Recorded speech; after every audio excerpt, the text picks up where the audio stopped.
All right, good evening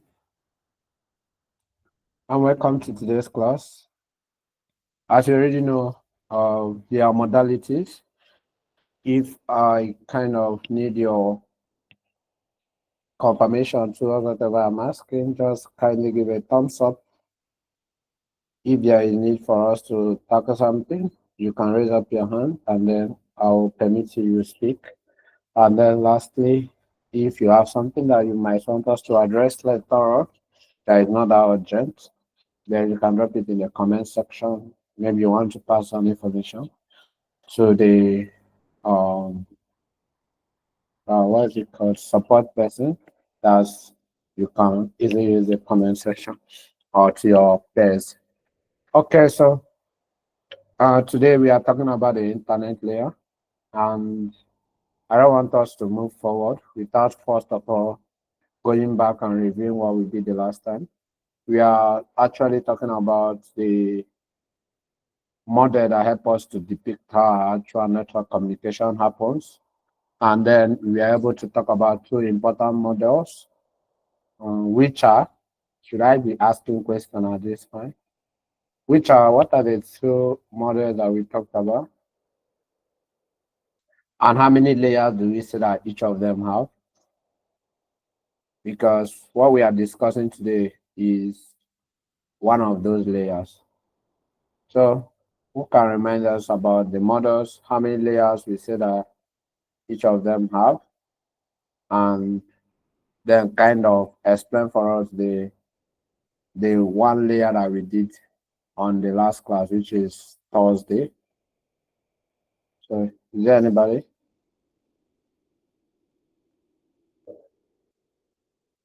Anybody? Are you sure that those all of you are still with me? Or you just on your uh enter the class then kind of start doing whatever you wanted to do? I'm asking a question, so probably somebody understood what we did the last time. That's what it means. Yes, I do. Good evening, sir. Hello, Stephanie. Are you saying something?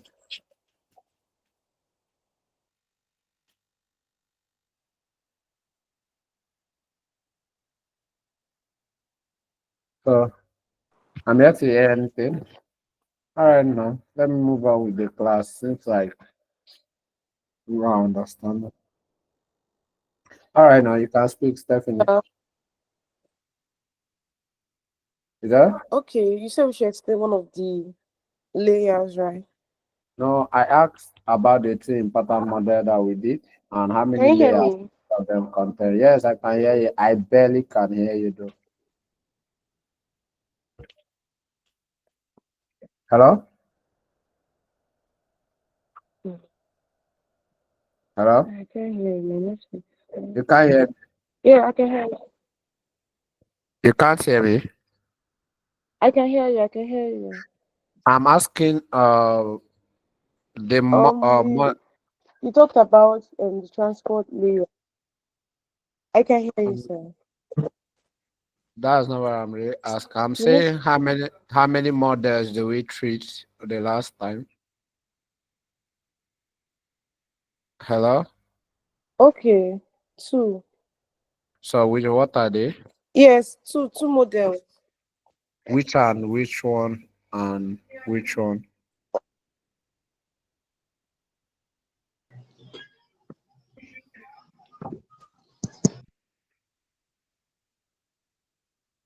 All right. Let Mm, me assist. Protocol okay. models and the reference model. What's an example of protocol model?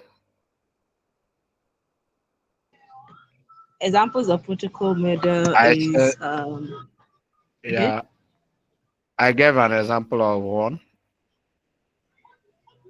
Okay. So example of one. Yeah, of the But you give example protocol. of two. Protocol model and the reference model. Yeah, I know. Like protocol model. What did I Okay. give her? Oh, that's I don't know. Okay. All right. That's okay. Anyway, let me explain. Then we Protocol continue. model and I And was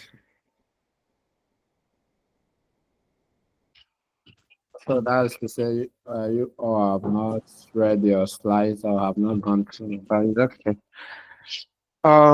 Let's move forward. All right, from the last class, we are talking about models that help us to depict what an actual communication looks like. We talked about two primary models, which are the protocol model, while making an instance of the TCP or IP model that is belonging to the protocol model. Then we talked about the reference model, whereby we set the OSI model.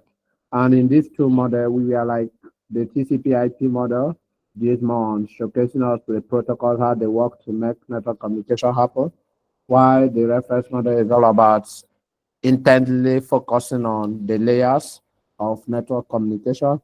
And then in these two protocols that were mentioned, we happen to know that the TCP/IP model has 4 layers. It's there 4 layers, so as to explicitly help us to talk about the various protocols that function on those 4 layers, whereby the OSI model has 7 layers because the interest is majorly on what happens on each layers, is more specific on layers than the protocol that functions at those layers. Then willingly we're able to dive into the access layer, which is the first layer under the TCP IP watch protocol. TCP IP protocol. So that's the one of the layers we did the last time. So we talked about the cabling.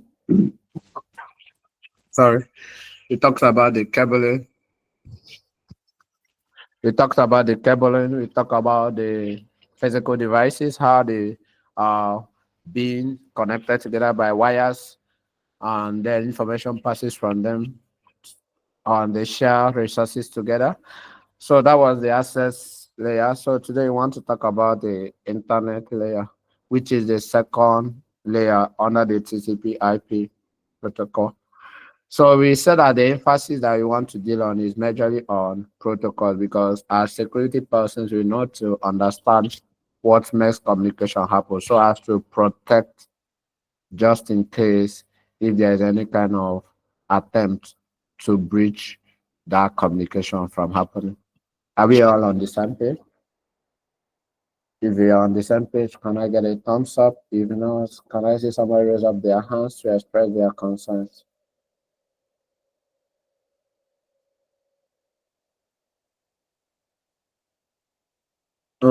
I hope that we are all following from the onset of these classes that we have been doing, from the introduction of cybersecurity. I just hope that we are all following. That's just the intent. Even if you are shy to talk, you won't be shy to practice what you have learned in due course. You won't be shy to express yourself. So let's move forward. So the internet layer is the second layer in the TCP/IP protocol model, and it is the kind of very essential layer because most of the things that happens or we cause the internet or communication happen, the major things happen on this layer because without talking about addressing, identifying various devices on the network, and then for these devices to be able to be communicated or connect together. So we simply won't be able to start talking about how messages are transported from one device to another, which is the transport layer. So invariably, every layer is important. No, there is no doubt about it. Just that I'm trying to say that the internet layer is one of those layers that is of primary concern because whatever we learn in this layer will enable us to be able to understand that other layers contribute just to support the internet layer. They work hand in hand to support most of the things that happen in the internet layer. So is there any other person that can't see my slide? Stephanie says she can't see my slide. Are you all seeing my slide? If you are seeing my slide, can I get a thumbs up? If you are seeing my slide, can I get a thumbs up?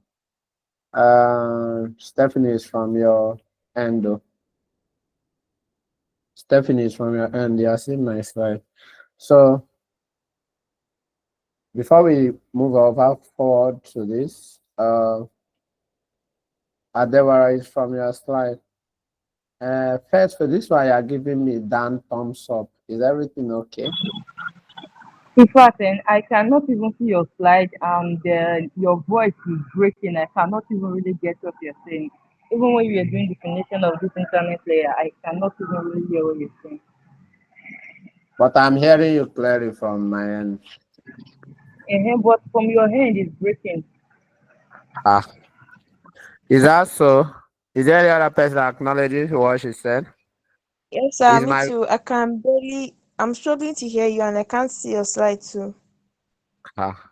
First, you can't hear me, right? But you can see my slide. I cannot even see your slide. That's your network. That's your network. Because other people can hear me and they can see my slide. If you can hear me and you can see my slide, can I get a thumbs up? People can hear me and they are seeing my slide. So if you're having issues, probably from your end, because I can hear everything you are saying. All right, so everything you are just saying, I'm hearing it. So what I'm saying, you can just try to leave and join back. What I was saying is the internet layer is a very essential layer.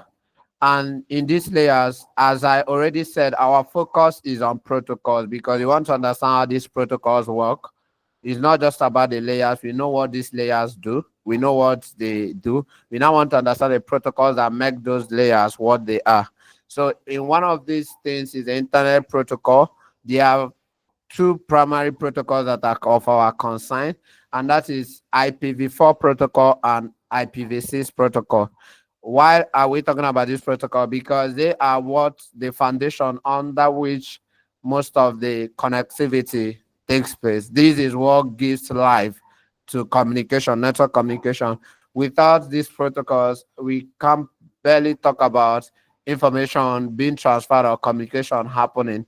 So when we talk about the internet layer, we would simply want to focus on identifying these two very protocols and talk about them and the role they play so that when we are in security, we can easily be able to know how to protect when something is trying to breach the communications that are happening within these protocols.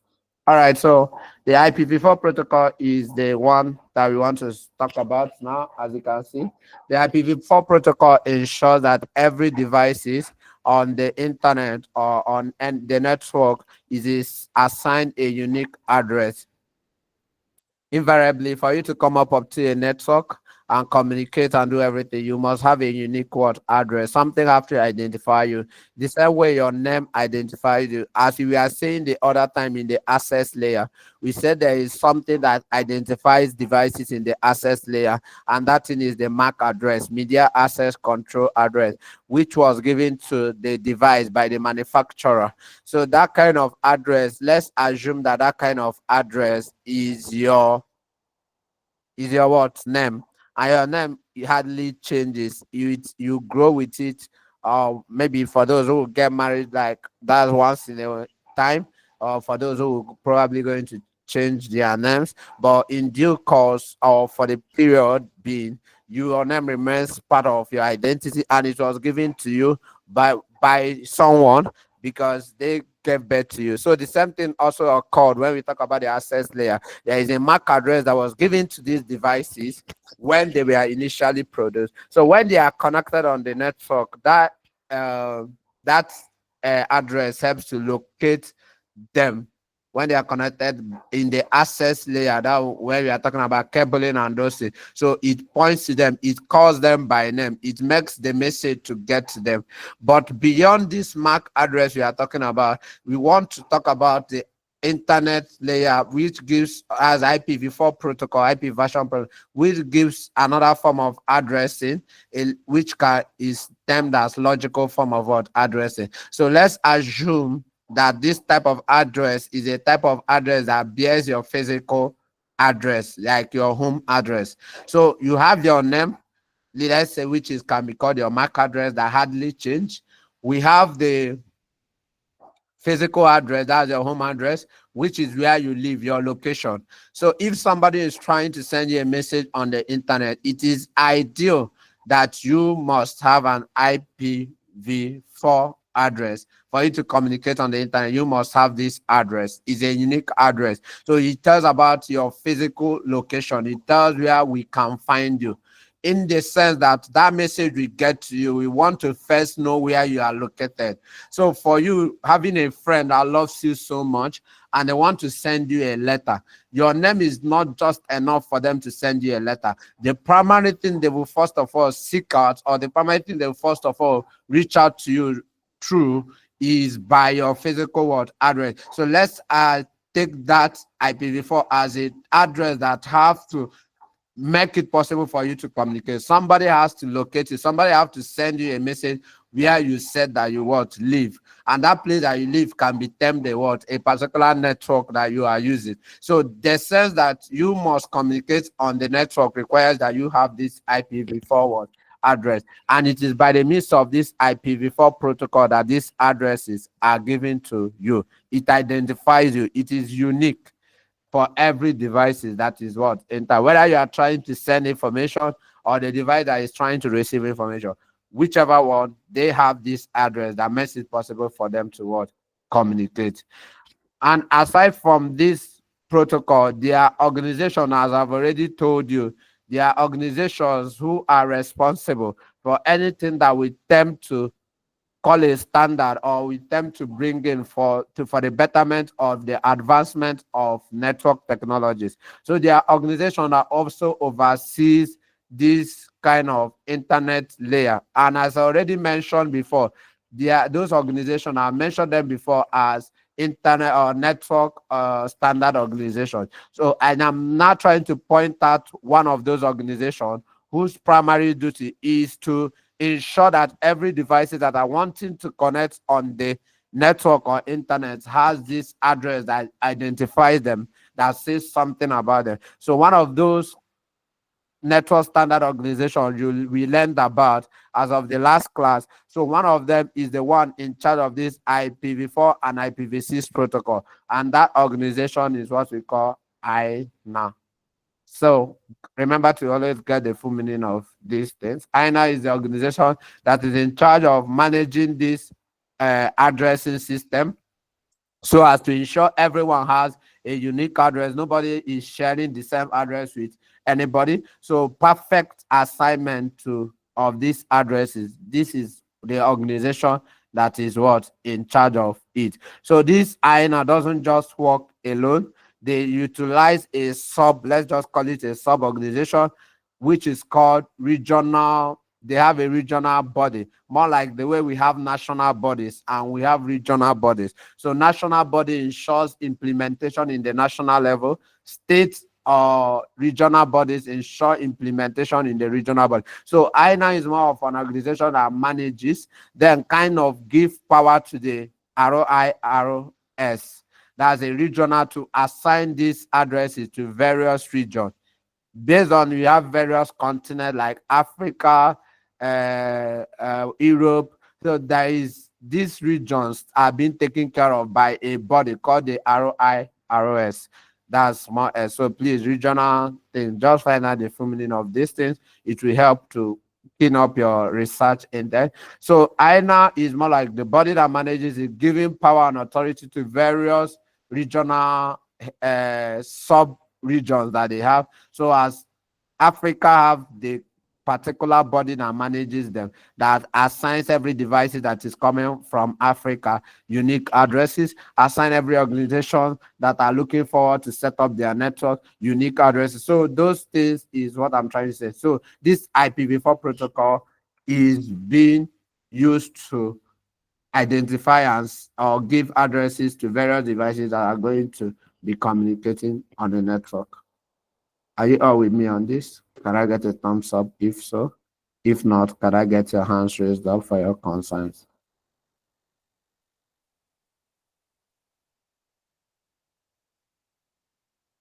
So we are on the same page. So if there is anything, you can raise up your hand. If there is not, I think I've gotten a thumbs up. Is there only one person that is giving the thumbs up? Is there only one person that understood?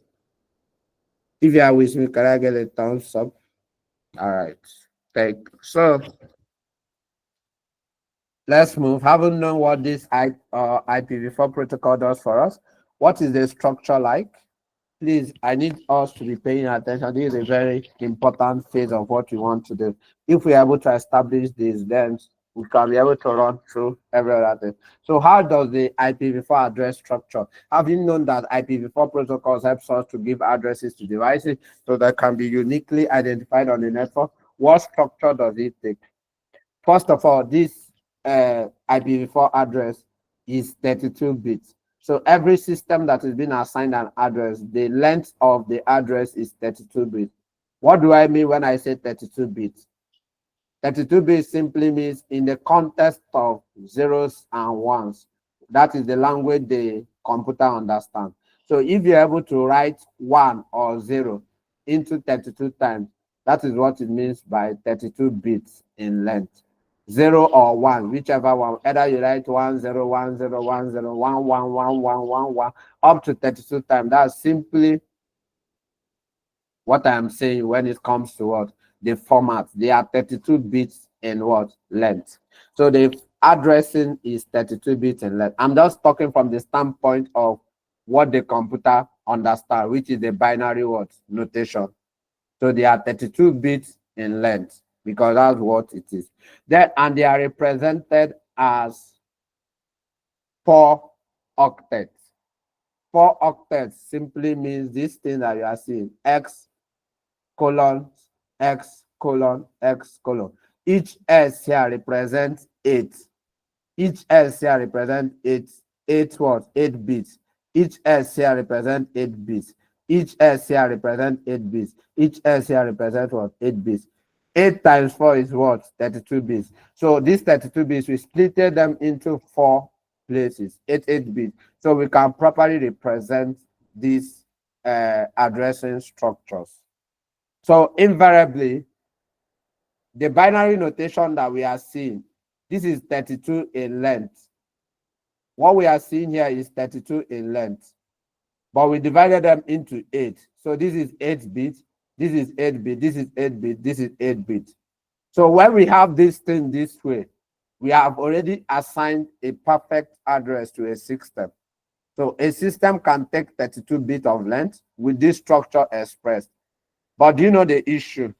We don't understand binary. It's only the computer that understands binary. So we have to put it in a way that we will understand. So we want to do a kind of conversion to the decimal that we normally use, which is 0 to 9. That is the decimal point that we always use, 0 to what? 9. So what we will do that for each octet here, we will convert it to decimal. So if you convert this thing to decimal, it will give us 209. If we convert this to decimal, it will give us 165. If we convert this to decimal, it will give us 200. If we convert this to decimal, it will give us 1. So for easier comprehension by humans, to enable us to utilize this way of trying to assign addresses to systems, we have to convert it to something that we can understand. The same way we have A, B, C, D in our system, that's not what the computer system understands. It understands only 0 and 1. So those zeros and 1, which is 32 bits in length, being divided into the structure of 4, 4, that's 8 bits, or that's in a 4 structured pattern. Then they are represented in what? Decimal value that we understand. And each of these dots can simply take between 0 to 255 values, which are equivalent of what 8 bits means. Hold that one there. And I know the question of trying to ask me, how does this thing convert? Even though I know that most of you did binary to decimal conversion in mathematics while in secondary school. Yeah, that's one of the topics that was done in mathematics while in secondary school. So invariably, the simplest way for you to do that, to do this conversion, I wish I have a marker here. Sorry, when I mean light pen to express this is a simple thing. Since we know that each of these things represents 8 bits, 8 bits, 8 bits, 8 bits. 2 raised to the power of 8 is what? 2 raised to the power of 8 is what? 2 raised to the power of 8 is supposed to be 256. Huh? 2 raised to the power of 8 is 256. Are you seeing why each value in decimal can take between 0 to 255? So 0 to 255, does it represent 256?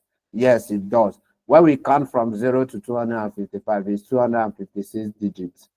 So that is why 2 raised to the power of 8, this 8 there is here, 8 bits is here.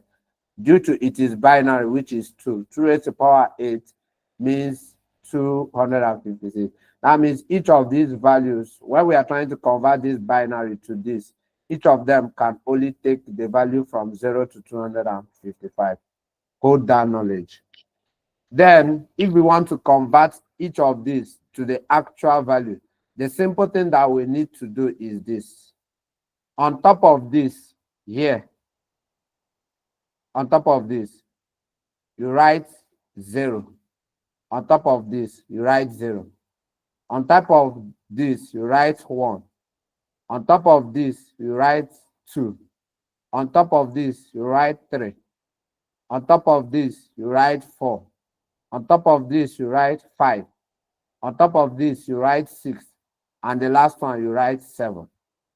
So if you want to convert this, having written those digits like this as we went, this one times 2 raised to the power of 7 plus 1 times 2 raised to the power of 6 plus 0 times 2 raised to the power of 5 plus 1 times 2 raised to the power of 4 plus 0 times 2 raised to the power of 3 times 0 times 2 raised to the power of 2 plus 0 times 2 raised to the power of 1 plus 1 times 2 raised to the power of 0.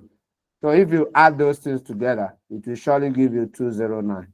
Do the same for these digits. Start counting 0 on top here, 1, 2, 3, 4. Then take this 1 times the binary, which is 2, raised to the power of whatever that is on top. You will get back 165. So for us to be able to understand these things, that's how we converted a 32 bits in length of IPv4 addresses to a decimal form that we all can understand. Please, are you with me on this? Can I get a thumbs up if you are with me? Just one person. Any concerns? I'm Wow. with you, sir. Wow. So you have understood this. I had an issue with this. Well, it's okay. Let me not say. I had an issue with this a period of time with, well, it looks like ladies understand faster, Sha. So, that's on addressing. So every device that comes on board online must have 32-bit of addressing, which invariably are converted to decimal so as to help us to understand. So most likely what you'll be seeing is this decimal, dotted decimal notation. This is what we'll be seeing when we are assigning address, not this. This is what the computer understands. For our head, we'll be using this when we are trying to assign IP addressing to what device. So there is another important thing aside from this IPv4 address, IPv4 format address, which is a subnet mask.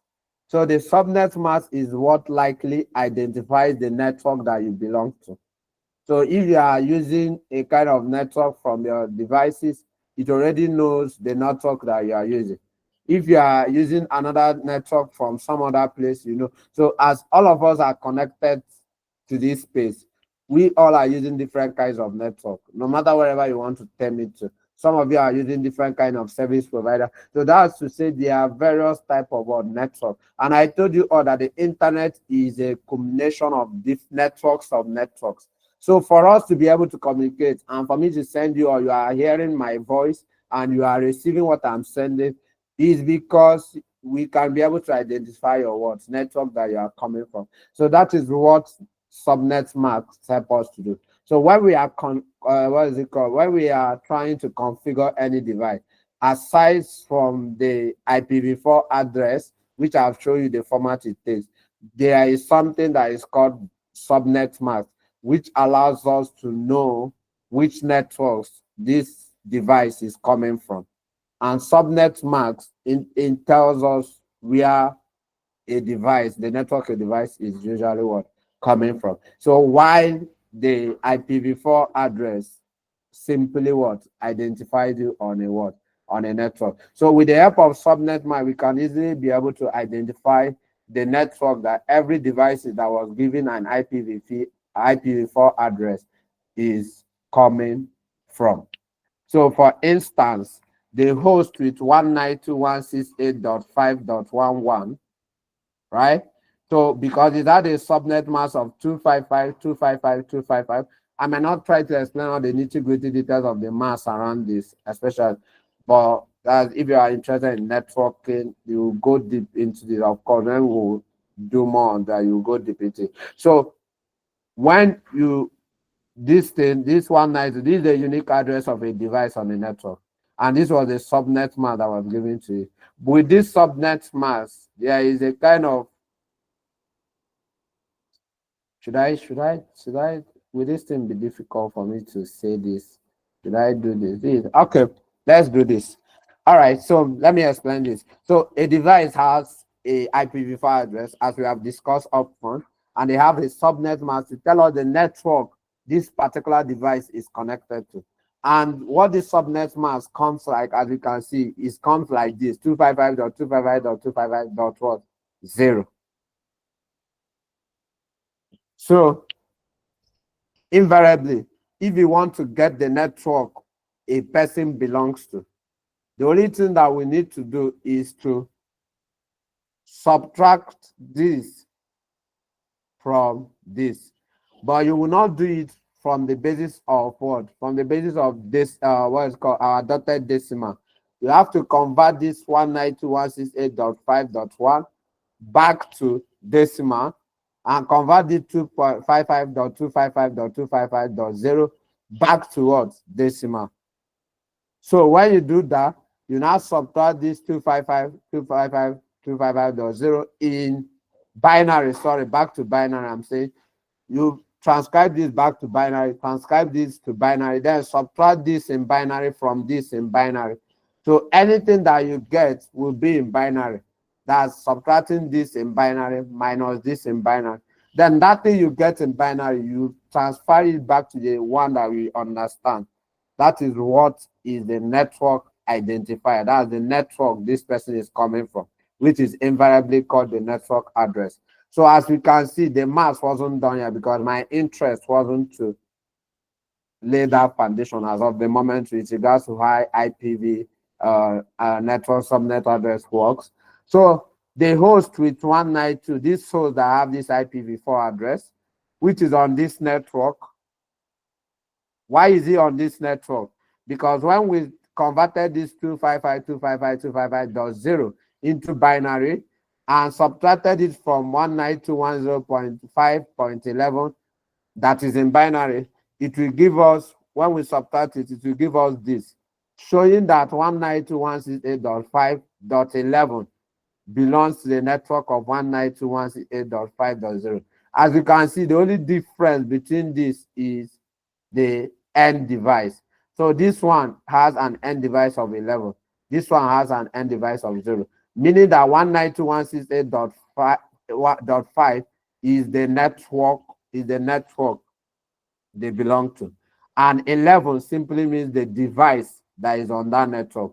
So there are various devices that can be on this network. This 192.168.5.0. So any network, any device that belongs to this network, we take the shape of 192.168.5. So the only thing that will be differing is the last digit here. So you can have a device that we have 192.168.5.1, 192.168.5.2, 192.168.5.20, but all those devices belong to what? One network. So that is how we know that various devices are coming from the same what? Network. So, but their unique addresses will be what? Their addresses will be what? Unique. But we know that these devices are coming from the same what? The same network, because they are. So your organization will have different IPv4 address, but they will have the same network which those devices are coming from, because they are connected together in one word network. So Ayomide, I see you raise your hand. What's the question? You can throw it. Yes, I'm sorry, sir. Please, could you re-explain it again? You were being a bit too fast for me. The subnet max, please. All right, so let me say this. We have understood the part that every devices have a unique address, which is the IPv4 address. That's fine. Aside from the IPv4 address, we want to know which network is this device coming from. You understand the fact that this device has a unique address, but for me to send information to you, I have to also be able to know which network you are coming from. Precious is using a different network and she has an IP address. Adanaya is using a different network and she has an IP address. Chidiogo is using a different. Everybody are a different. There is no two persons that are, unless you maybe two of you are in the same subscribing to the same thing and probably using the same kind of connection, maybe the same router. And we can say, okay, we understand. So various of you are using different in your locations. So what subnet mask helps us to do is to tell us this IP address that this person have. Where is the network coming from? Which network does this device belongs to? So when somebody gives you an IP address, it's just to simply help to other devices that are communicating to the network to know which network you are coming from. Where are you coming from? That is the thing. We have understood you have a unique address, but we also want to understand that where is your network, because there are so many devices that are connected to that network. You are not just the only one. So what subnet mask gives us idea about is the place this person is coming from. Yes, the person have a unique address, but for you to send, we need to know your actual base, your actual location, where you are doing it. So since the internet is the connection of different network, which of the network do you belong to? That's the question. And that is what subnet mask helps us to do what? To do. So as you can see, there is a unique address already what given. And here is a subnet mask 255.255.255.0. So, and I'm not telling you that for you to identify this network, the only thing we simply have to do is to convert this 255 to binary, convert this 192.168.5.11 to binary, minus this from this. So when you minus this from this, convert that thing back to what? Binary. And simply what you will get is this 192.168.5.10. So this is the network. We have already gotten the network that this IP address is coming from. So every other IP address, every other device that will have 192.168.5 dot any other thing, you will already have an idea, so far as they are having this subnet mask, that they are coming from this network. That means all those devices are connected to this what network, because the only thing that is differing them will be the IPv4 address, which is the last part of the word, the address structure. That's the last part of the address structure. So if some other device connects to us and is requesting information, and that device has 192.168.5.12, we will already know. And the subnet mask is the same thing like this, 255.255.255.0. We already know that it belongs to this what? It belongs to this network. It is coming from this network. Is that well explained now, Ayomide? Yes, thank you very much, sir. All right, so if you are with me, can I get, okay, praise. Go ahead.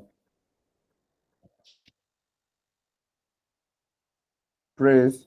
Have she left the meeting? Okay, good evening, sir. Good evening. Okay, what I wanted to ask is for about the subnet mask. When we Okay. are giving the IP address, are we also giving the subnet mask? Is it known? Yes. You are. See, if you are not a network engineer, like for instance, you can even assign yourself IP address. That's what we will talk about in dynamic assignment and static assignment. It is part of what we will do. So the subnet mask, if you are invariably, what is it called? If you are invariably using dynamic, your ISP will provide every of those things. Your ISP will provide you with a IPv4 address, provide you with a subnet mask, and then provide you with some other thing called default gateway. That is a way through which you access the internet. That is normally the router's IP address. Then there's also another thing. They go further to also give you DNS. DNS is more like a thing that helps to convert those names, domain name system, those things that you type in. Any website you want to visit, you type out a name. As you understand those names, computer doesn't understand them. Computer works with binary. So the computer works with these IP addresses. So they will transcribe that domain name back to the IP address for the computer to understand what you are looking at for. So the system that enables that to happen is what we call domain name system. So invariably, if you are dynamically assigned a IPv4 address, you will invariably be receiving those things if you automatically assign.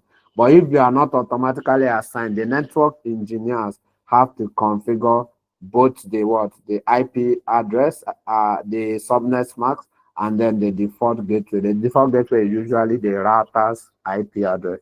Did I answer your question, please? Yes, sir. Thank you very much, sir. Okay. So, is there any other thing? Any concerns? You can bring it on. If not, can I get a thumbs up so that we can continue? All right. Thank you very much. Is somebody raising up their hands?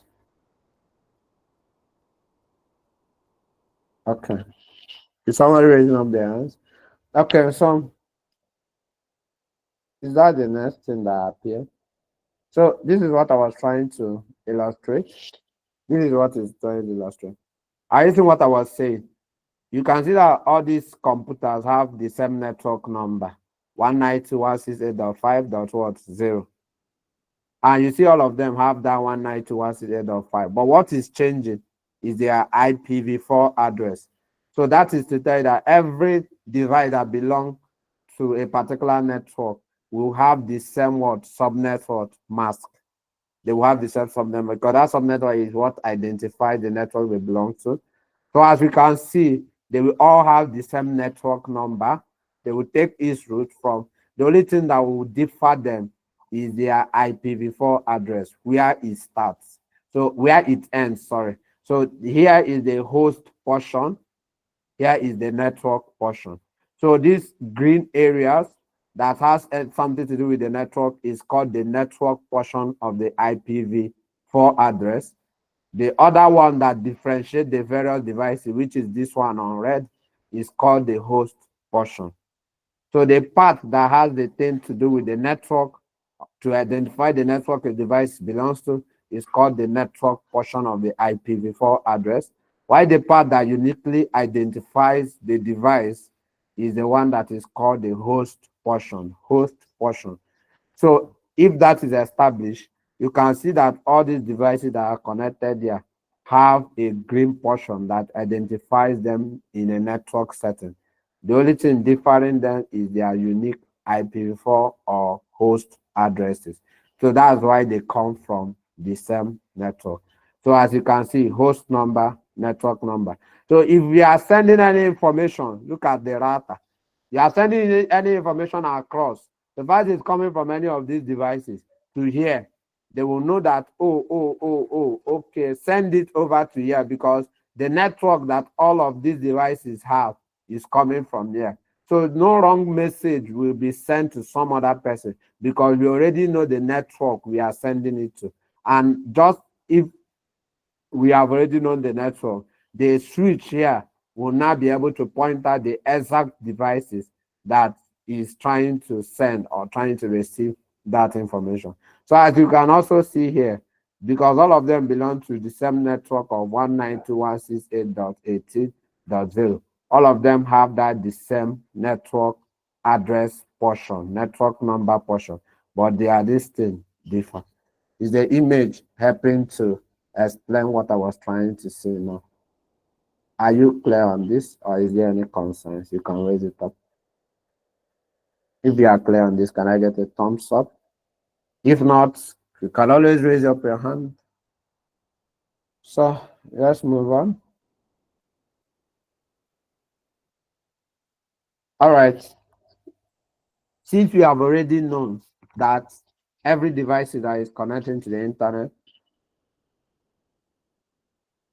must have an IPv4 address. So what about the messages that are being transferred? How do they go? Because that IPv4 address is what helps us to say we are sending this to Chideog, and Chideog is using the IPv4 address of 192.168.1.255. Sorry, 21.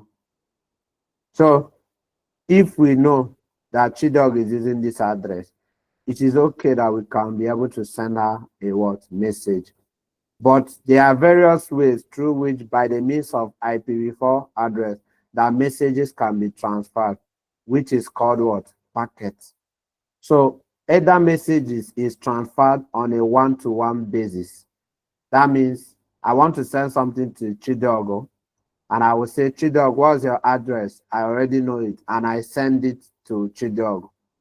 That is what we call unicast packet transmission. When it goes from a single device to a single what? Recipient. When it goes from a sender to a what? Particular receiver. So I am sending something, all of us are on this call. You know, there is a way I would chat in the comment section. I don't know if I will show an instance. I want to show an instance, but I don't think it works here. But I don't think it works here. But what I'm trying to say is this: I want a means whereby I will just send something to the send message, and I will just be able to tag only Stephanie, and Stephanie will be the only one to see it. Even though all of you are in this income messages, you are not going to see it. It's only Stephanie that will see it. There is also a way somebody can address message to me without all of you seeing it. That is what is simply called one-to-one word communication. So in a sense, all of us are in the network, but I chose to single out a particular person and send that person the message. That is what is called unicast message or packet transmission. Packet simply means what we call messages in the internet layer. Messages in the internet layer is called what? Packet. Messages in the access layer is called what? Frames. So let's know the difference. So all of them are messages, all of them are data that are transmitted. So they have various names based on the layers they are operating on. So on the access layer, messages transferred is called what? Frames. In the internet layer, messages transferred is called packets. So that's why you are seeing IPv4 packet transmission. So that is on the unicast transmission. But whereby I want all of you to see the message. I don't simply have to single out Stephanie. What I will simply do is to drop that message as I am dropping it now. All of you are seeing it. And I said, hello, everybody on the network is seeing it. So this one is a kind of one that is called broadcast. So one device, I send it to everyone on the what? On the internet or on the network. So all of you in that network will receive it. So I'm not addressing it specifically to anybody. So that is what is called broadcast packet transmission. Also, there is another way whereby I just want my favorite persons. Sorry, I'm not sorry when I'm using this statement. There is nothing like it's just trying to express what I'm saying. So maybe my favorite persons can be Stephanie, Chidiogo, what is it called? Praise. I just want them, Ayomide, I just want them to be the only ones that will receive this message. All of you are favorite persons. So please, I'm just trying to illustrate something as I already said. So as I'm trying to send them those messages, 4 of them, I don't want every other person to receive the message. So I would just simply, because they belong to a particular group, I just send that message to them. They are the only ones that will receive it. Other persons will not receive it. So it's more of one to many. It's not all. So that's what we call multicast what? Multicast packet transmission. So we see how these things work. One to one, I'm just intentional about one person, Stephanie. Broadcast, I'm intentional about you all receiving the message. Multicast, I'm just interested in Praise, Stephanie, Ayomide, and Chidog receiving that message because they belong to a certain group. I want them to get that what information, either because they are doing well or they are not doing well. So I don't want to address them in the public. I just want to address them on a personal levels. So I just hope that we're able to explain the IPv4 packet transmission. Are you all with me on that? If so, can I see a thumbs up? Why is it it's only those that I called their name and giving me thumbs up? You see that thing I said? I was doing an illustration. Okay, okay. It's all right. You're on the same page now. Thank you very much. So why is Juliet thinking? You are thinking so much about it. It's just an illustration. So this is a diagram depicting what I was trying to say. So this is the diagram. So as you can see, this device here is trying to send something, print something. So you see it will send the thing to the printer. It's not send this other device. So it goes from here and the switch gets it. So this is just one to one, one to one. We are just the only one. So if this one want to send to is one to one, one to one. So it's called unicast. Multicast, as I already said, this computer is sending message. You just want these two to only receive it. So this other three, 1, 2, 3, will not receive. As you can see, bad was used to instruction, they didn't receive it. It was just two. That is what we call multicast. Broadcast, you can see this computer is sending to all the connected thing on a switch. And that is what is simply called broadcast. So did you get the image illustration? Did he put it through the way you would have understand it better? So that's what I'm saying, and that's what I wanted to explain. So if there's any concern, do always raise up your hands or tackle it. So there is, I know this, that's why I said this thing is a foundation we need to properly learn. So there are ways these addresses that are being assigned to us are classified. They have classes. They have classes. And that is class A, B, C, D, and what? E. Why is it classified this way? Let me just say something. IPv4 address is not enough. If you do 2 raised to the power, I said it's 32 bits, right? 2 raised to the power of 32 will give you something around something millions. And the people on the earth is how many in number? And how many of these people have devices? Some of you have 2 devices, some of you have 3. And all of these things need IP addressing. So that is to say that IPv4 cannot even serve all of us. So it can't serve us all. So there is a depletion. So that means it was exhausted. So the means by which we wanted to address this kind of thing is to bring out a way to classify this in a way that it will help us to be able to work with IPv4 address to say this is some certain things, this is the one that belongs to it. So the class A kind of IPv4 address was brought in order to, for those who have large what networks.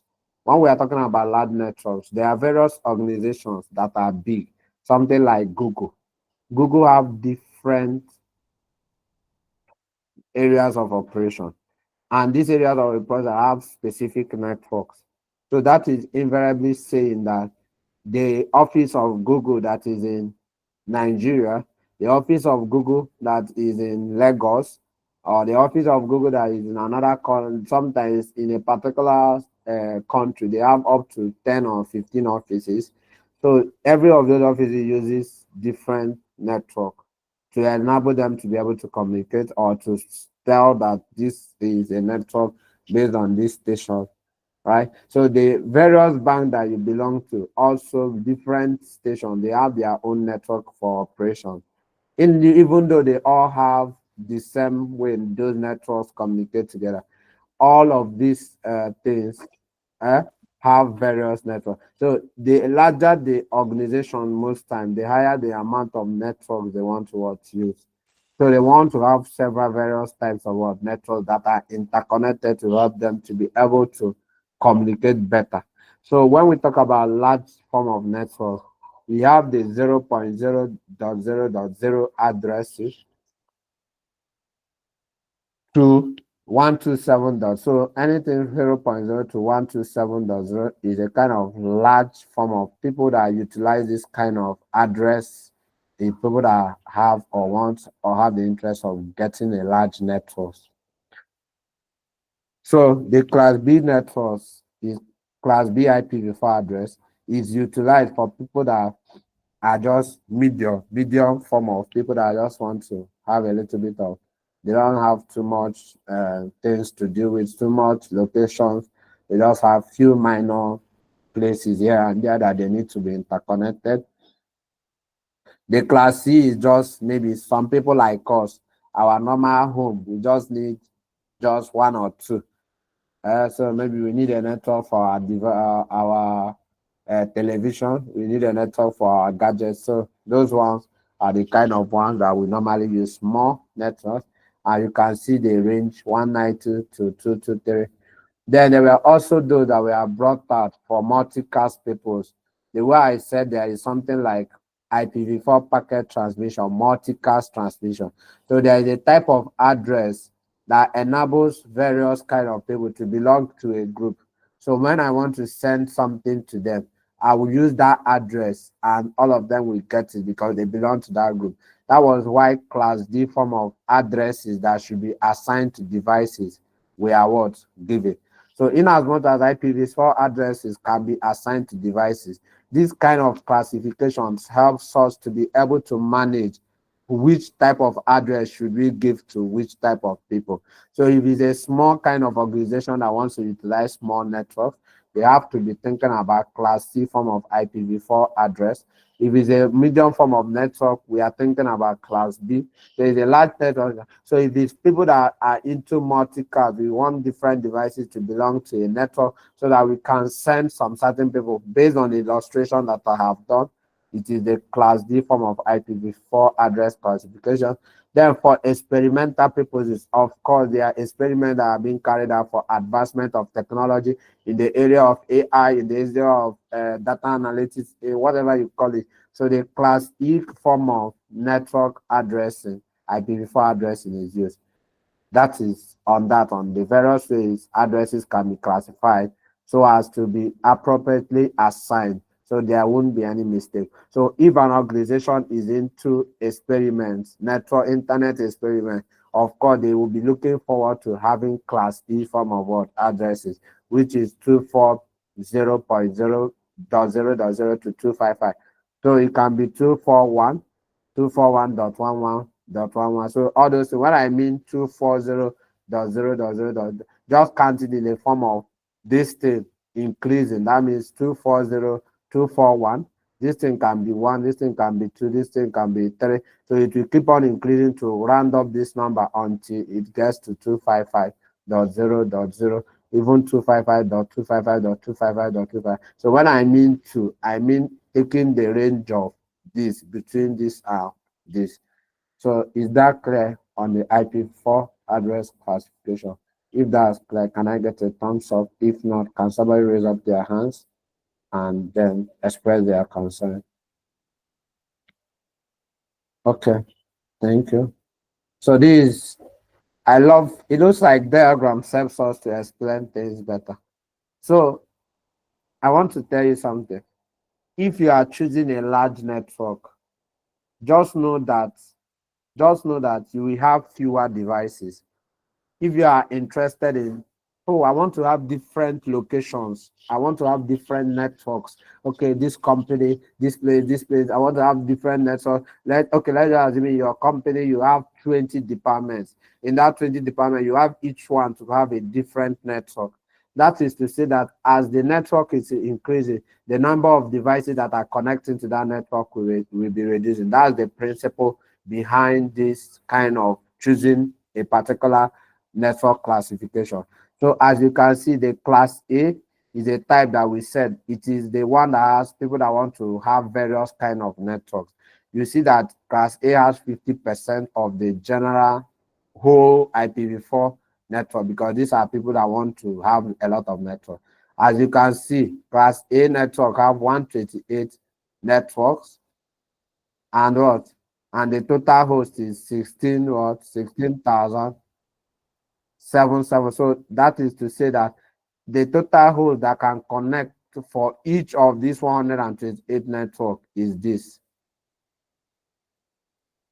So as the more, are you guys getting this? So 128 networks simply means that 16 million devices can connect to what? One of those networks. 16 million devices can connect to that. That's with regards to the class A form of what? Network.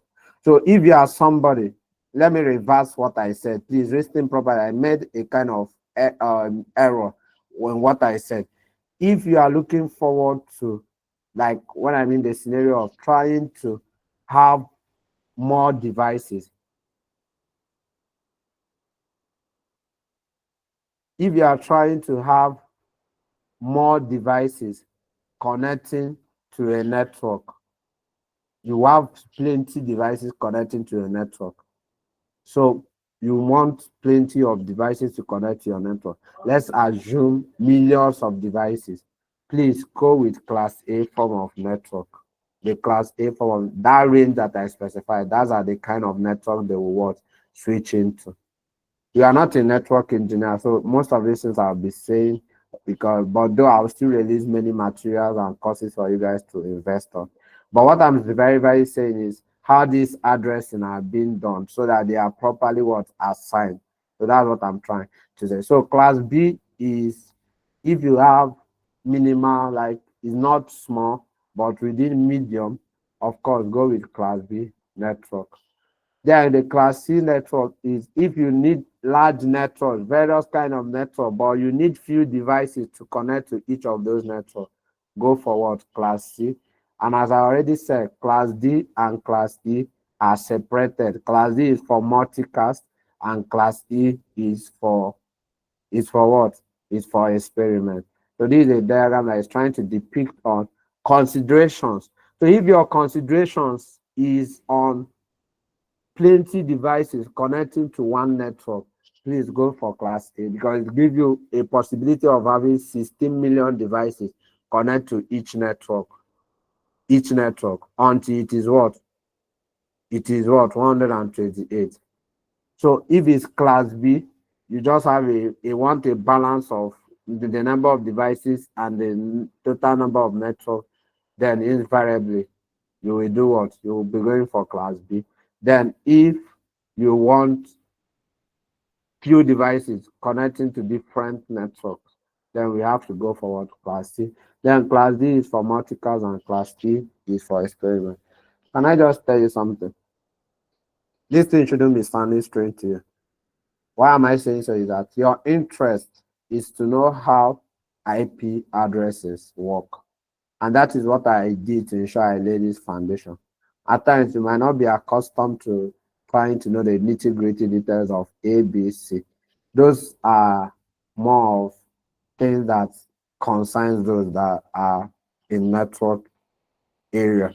So these are the things. What you as a security analyst, you have to understand that why is a device? Why? Because you'll be reading IP devices. Those devices don't have name. They are only identified by their IPv4 address. So when they tell you 192.192 is trying to breach into your system, You have already gotten an idea that, oh, I understand this particular device that has this IPv4 address is trying to cause one thing or the other. So, but you don't even get to know how those devices were configured with those addresses. So this thing I'm just trying to teach is just to for you to have an idea of how these IPv4 addresses came to be. That is what I'm trying to do. So don't get so scared.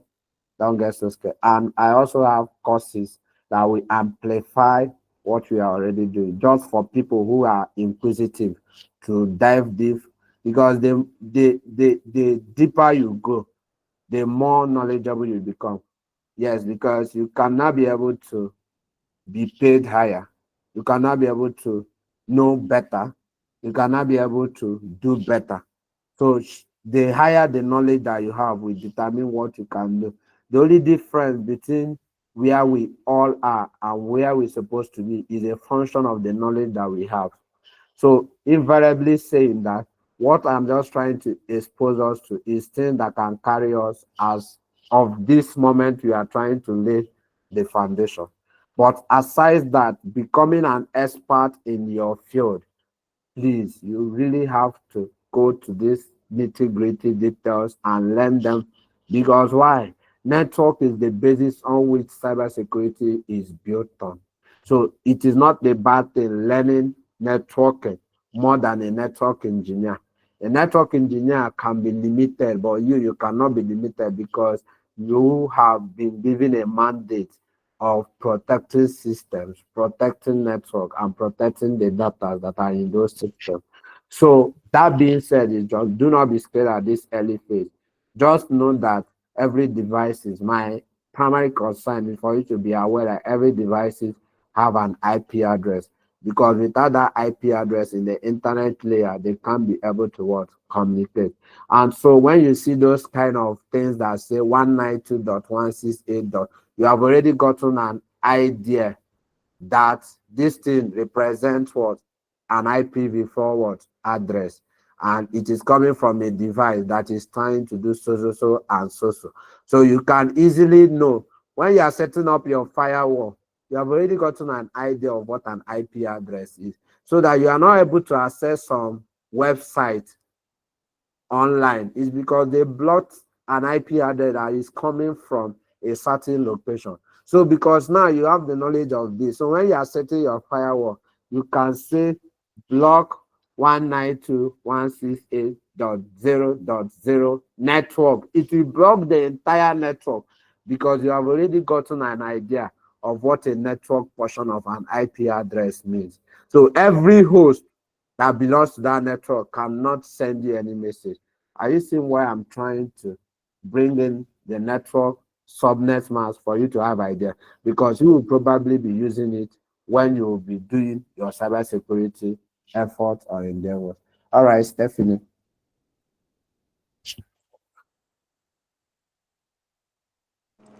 Okay, Mr. Michael, Yes, sir. you said Yes, something ma'am. about the knowledge of people class can help us in case of setting up our firewall to identify certain IP addresses and block them from accessing our network and all. So I Yes. want to know how a network engineer, like how can you detect, like now there are some systems or settings that Yeah. Nigerians cannot have access to. So what Yeah. particular, so do Nigeria as a country have a IP address like that they block entirely, or they just, I don't know if you get my question. Yeah. Like since they're blocking Nigerians from having access to a particular network or particular service. Now, Nigeria as a country, do we have a IP address or maybe our code or something? They block it. I don't know if you understand what I'm trying to say. All right. So I've said this thing before, and I'm also going to send this.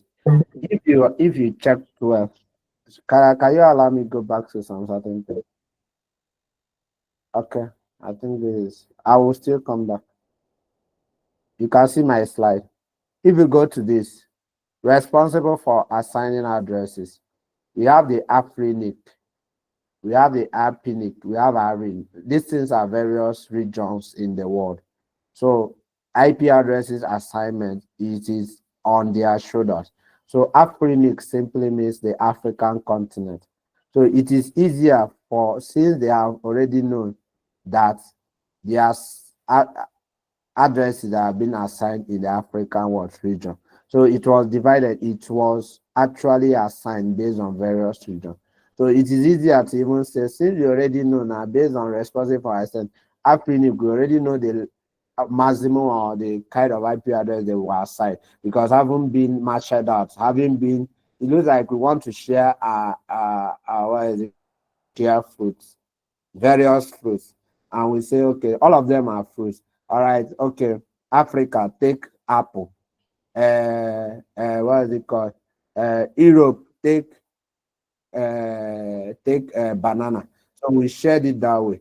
So they already know what length or IP addresses Africa have as a whole. So Stephanie, you are still raising up your hands. You can say something. Hello? That was a mistake. Okay, so they have a particular, Mistake. they already know. So it is easier to even do it, because once your IP address, I said the IP address showcases a lot of things about you. One, it showcases your location. If you are not aware, be aware today. It showcases your location. It showcases where you are in the world, where you're operating for. So that's one thing IP address does. So it's easier for it to be blocked, and then you can't access anything, because once they have set in the rules and your IP address reads into that rule, you will be blocked. You can't access that resource. That is simply what I wanted to talk about. I don't know whether that answers your question, Stephen.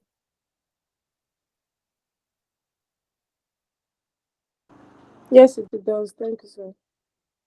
All right, so it's easier for you. It's easier for you to do. So you can even imagine there was a uh, particular person, and you know the IP address, it keeps logging into your network, and this person is not somebody in your organization.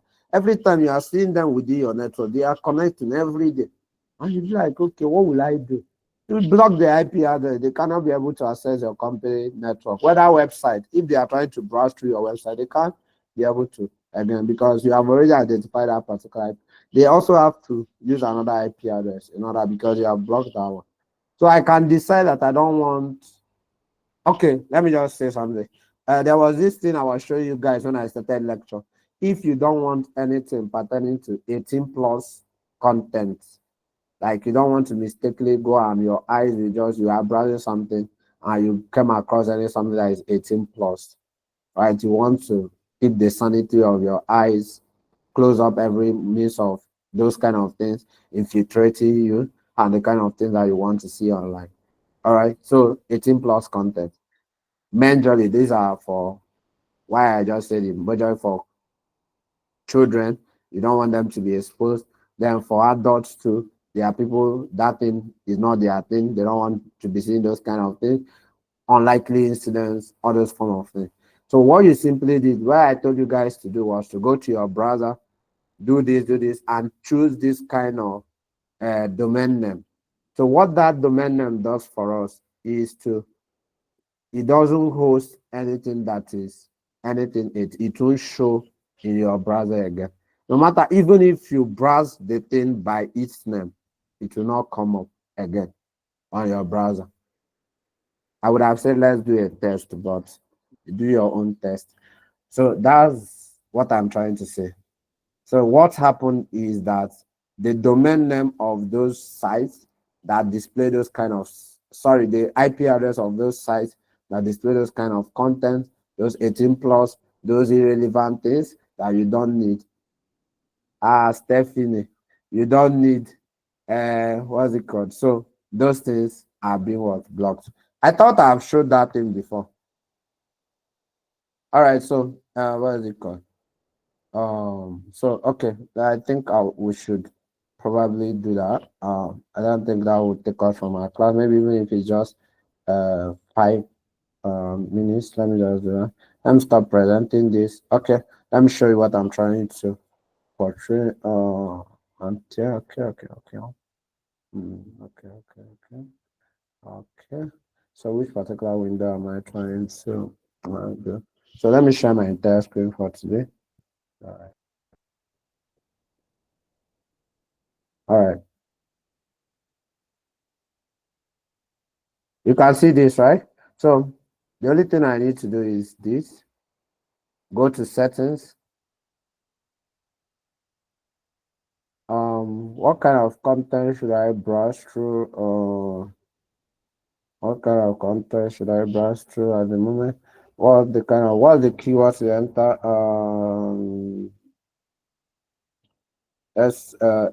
Something that is explicit.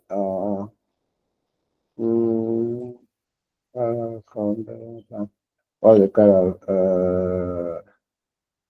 okay, let's say 18 plus contents. That's the keyword. All right. So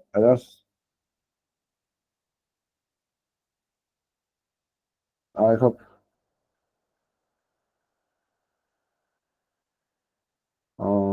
okay.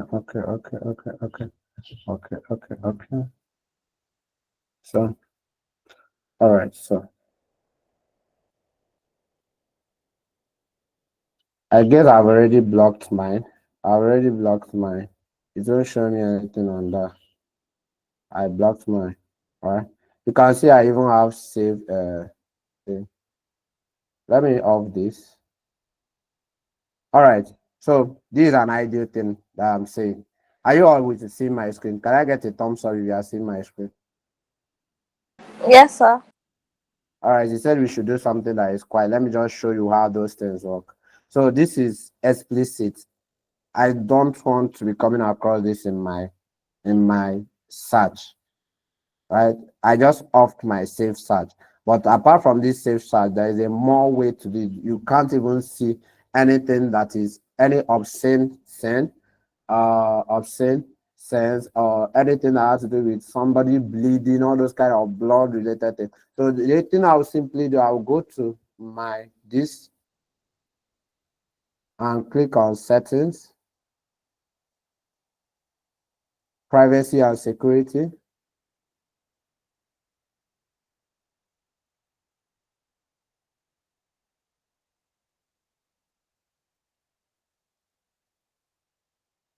I hope I'm still with.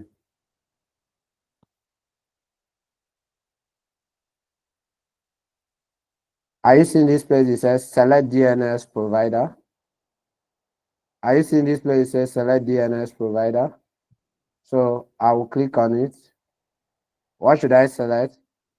Clean browsing. I don't want any kind of things to filtrate my mind, to filtrate the way I've ordered my life or whatever. So I don't want to see those kind of things. They are not part of what I subscribe to. My values go against them. So if you are data, you want to protect your children, you want to, so we choose clean browsing. So once we do it, what will happen? It will block any form of IP addresses to showcase that has anything to do with any form of nonsense. So let's go back to our site and browse and see whether those still will come up. Let's open a new tab, 18 plus videos. This is not the one, sorry. I've not saved that settings. All right, save this clean browsing.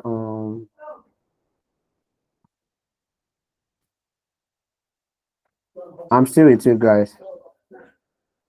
Okay, so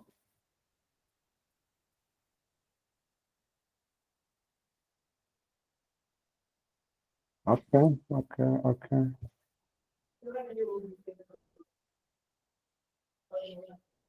All right, okay.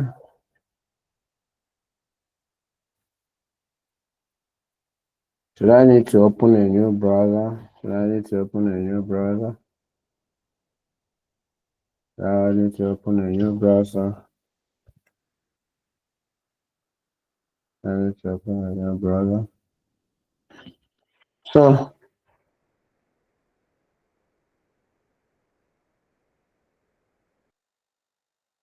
are you seeing? Are you seeing? Are you seeing anything? Hello, can you guys hear me? Are you seeing any other of those things again? Are you seeing all those pages that come up? Are you seeing them?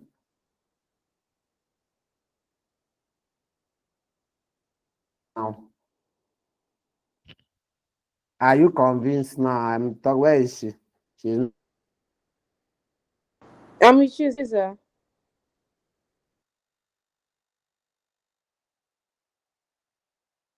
as we chose. What that DNS to shows? Praise said no. You are not convinced. No, What? no, that's not what I meant. Like I said, when you asked whether we're seeing those things, and I responded, no, we cannot see them Okay. anymore. So this is trying to tell you that what that DNS did for us is a domain name system.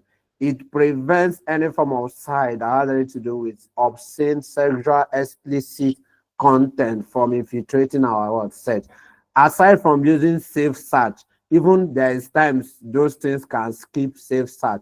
But what it does, it blocks any server, any domain, any IP address that is trying to showcase that into. So as I've done it now, nothing, even by mistake, by any form of anything, somebody trying to use my system for any sort of thing, they will never see it. They will not be wondering what happened. Is because those IP addresses of those sites that service has been removed. So I don't know many of you who need it, but I know that many of you will still need it just in case. All right, maybe. All right, so let's move on. It's Stephanie that made us to go this route today, so to show her what uh, we are talking about. So let's go back to our lecture.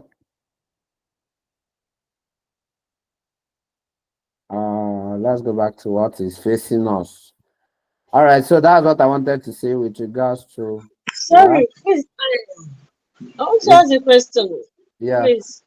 no, When it's you click important. on privacy and setting, where do you see the clean browsing? You will After see it. clicking on private Okay, I said you first of all go to what was that again? Settings, right? setting, yes, then Then from privacy, settings, security and privacy and privacy, security. privacy. Then you go down, you will see where it says security, right?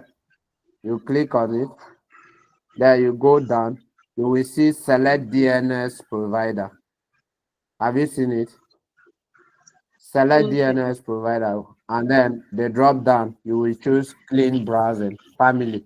And so it is protecting the health, well, it does a whole lot of things for you that you can't trade for anything. So that's on that for those who I wanted to use it to explain what I mean that certain IP address can be blocked from accessing a particular thing.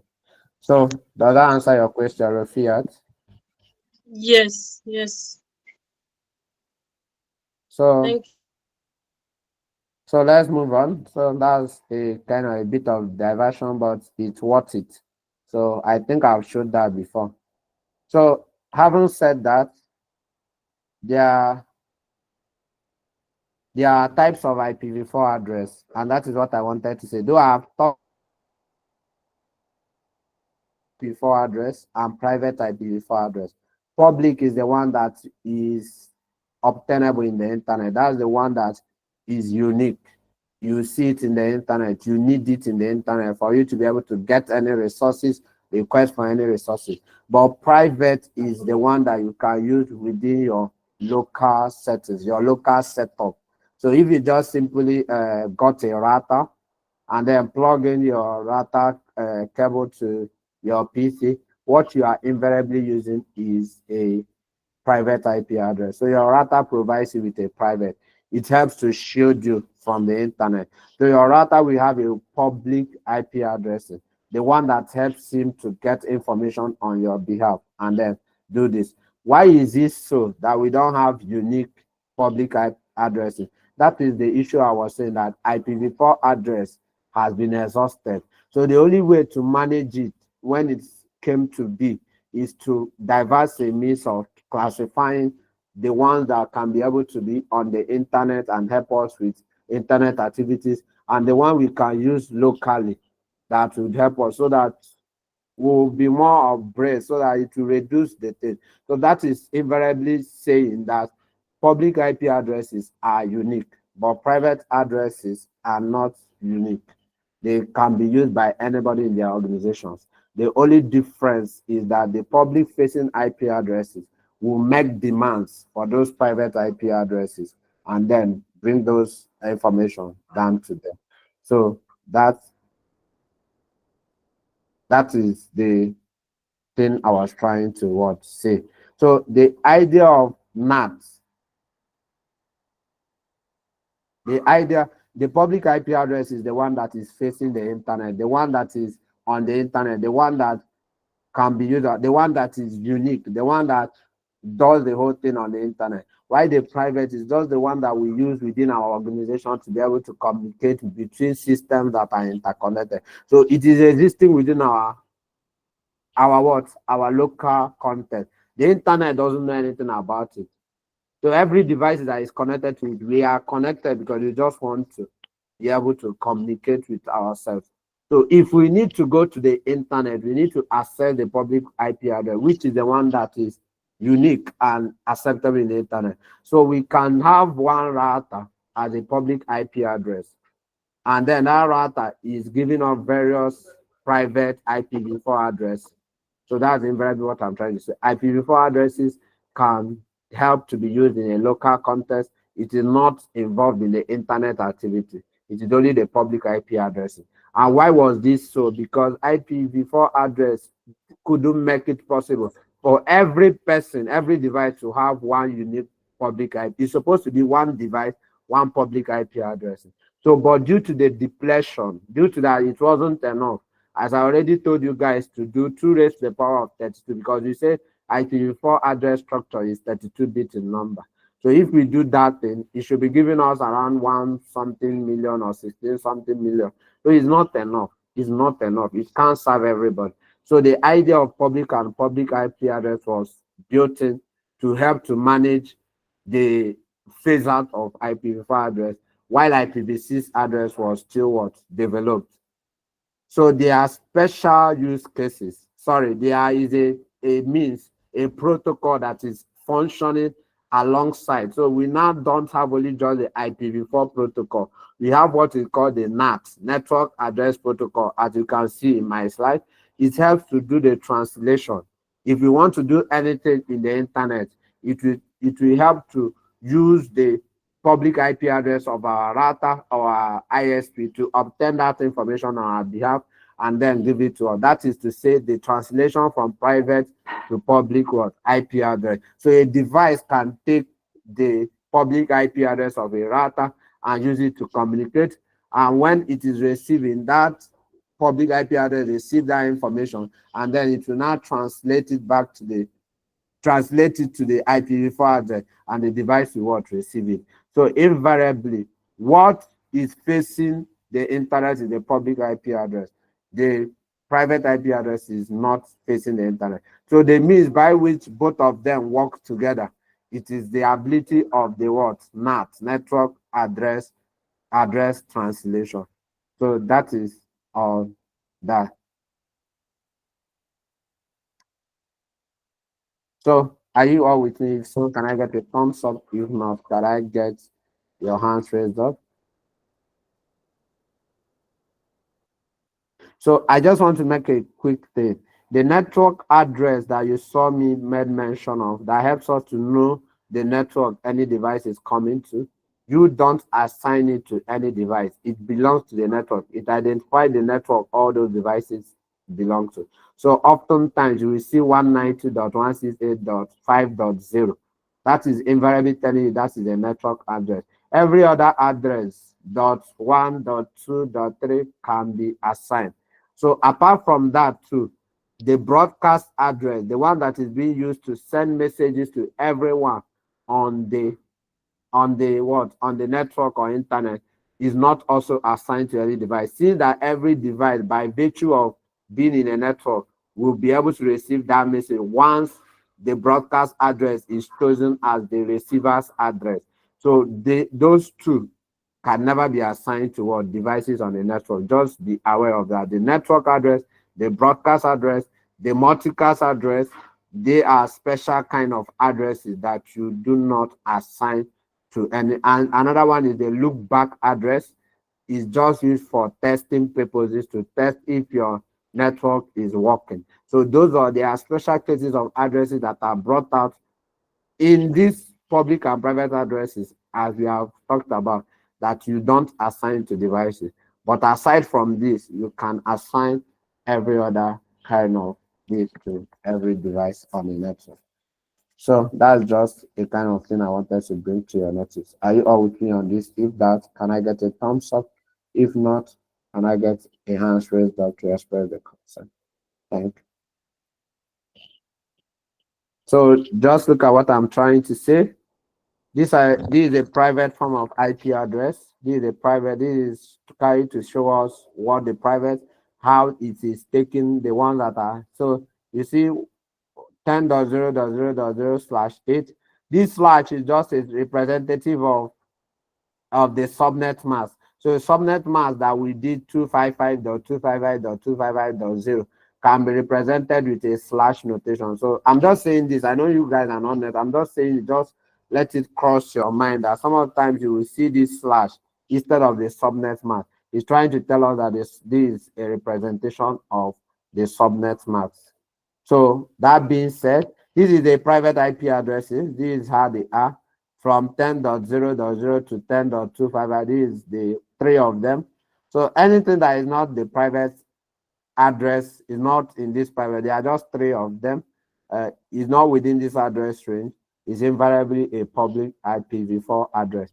So anybody can use this private address for their internal devices or whatever you want to do. You can use any of these addresses within your local network. But other addresses that don't belong here are the public form of what? Addressing. So as we can see an instance here, you can see network 1, 10.0.0. This is a private IP address. This 172, as you can see from our illustration, is a private IP address. This 192.168.0 is a private IP. So all these addresses, they don't communicate on the internet. They must surely use the public IP address before they communicate. And as you can see, as they are sending messages across, what these routers will help to do is to translate this private IP address to the router's public IP address so as to get information from the internet. So in the internet, your address must be what? Unique. So it is the public address that is able to access the internet. So this router, by the means of network address translation, these private IP addresses are translated to public IP address, which is oftentimes the routers or the internet service provider's public IP address. So you can be able to use it, utilize it to communicate online. Are you all with me on that? If so, can I get a thumbs up? If not, can I get your concern? All right, thank you. So we want to quickly begin. So the only difference between IPv4 and IPv6 is IPv6 is the solution to IPv4. So the depletion of IPv4 addresses, it was not enough. So there has to be another protocol under the internet layer that was made available to serve our demands and purpose. And do you know what protocol is that? IPv6 protocol. It has a larger space because it wants to contain everyone.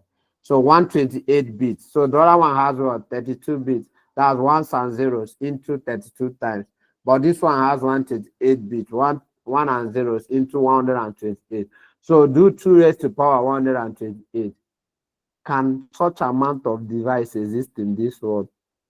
2 raised to the power 128 is undecillion, something of that nature. It is uncountable as the sands in the seashore. So that's how large IPv6 address. So even if one person wants in this life, let them use 1,000 devices, it can be able to exhaust IPv6 protocol. So it's a lot, it's massive. So that is the solution to the depletion of the IPv4 address. Yeah. Is your name Precious? Precious. You can't speak. The person that raised up your hand. Hello, Precious. I thought you raised up your hand. So, all right. So that is to say, is 340 undecillion possible addresses. It was an error. So that is It was an error. okay. But your name is it Precious? Is your name Precious? So, the 3-4 undecillion possible addresses, and as I said, the successor of IPv4. So it was due to the issue of address depletion. Then it was difficult. Just imagine translating IPv4 to public IPv4, private IPv4 to. So it will confuse us most of the time. When an attacker comes to harm us, we don't even know what we are dealing with. Either we are dealing with our devices that are IPv4, or we are dealing with the devices that are being converted to IPv. Just it is a complex thing. We are trying to know. So if we are assuming an attacker is getting into our router, we don't even know whether it is trying to get into our device by the means of knowing that we are using network address translation, whereby private IP address is converted to public IP. So you don't know. So that thing can be a little bit of confusing. So IPv6 came to solve those issues so that each device, we just need to have one IP address. You don't need to borrow a public IP address to communicate online. So we will just have one. So every device on the IPv6 has one IP address. So they don't need to be private or everything is public. That means you can, as a person, communicate online. You can, as a person, have access to resources online. You can, as a person, no longer public private things again, no longer translation as supposed. We have IP addresses that can communicate to the internet and IP addresses that can be able to help us to communicate in our local network. Are you all on the same page with me? If so, can I get a thumbs up? If not, can I get a hand raised up to express your concern?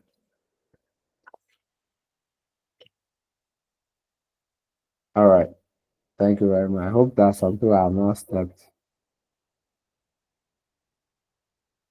Okay, I think once you understand this, we are almost done with this lecture.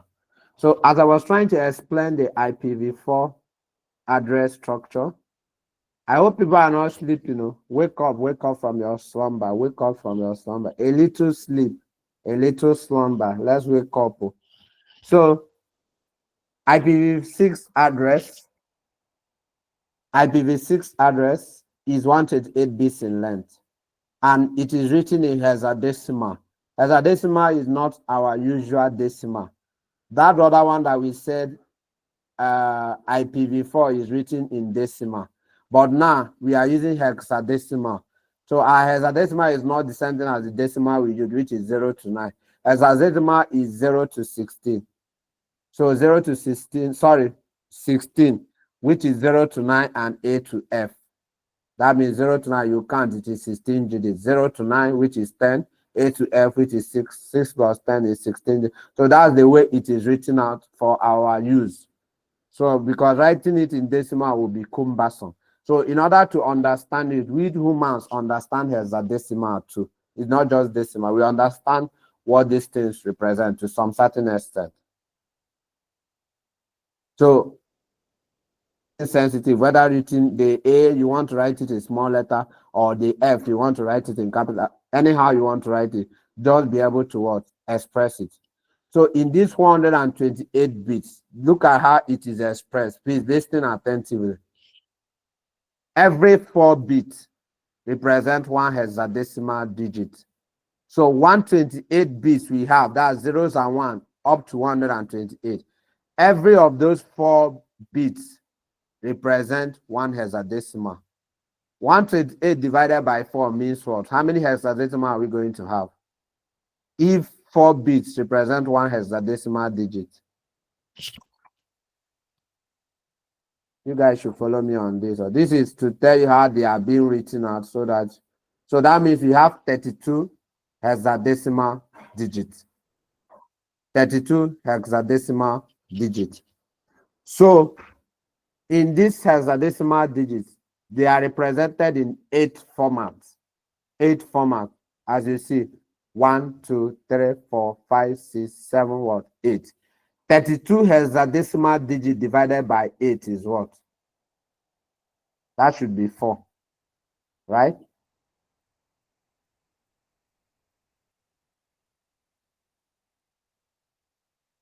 That should be 4.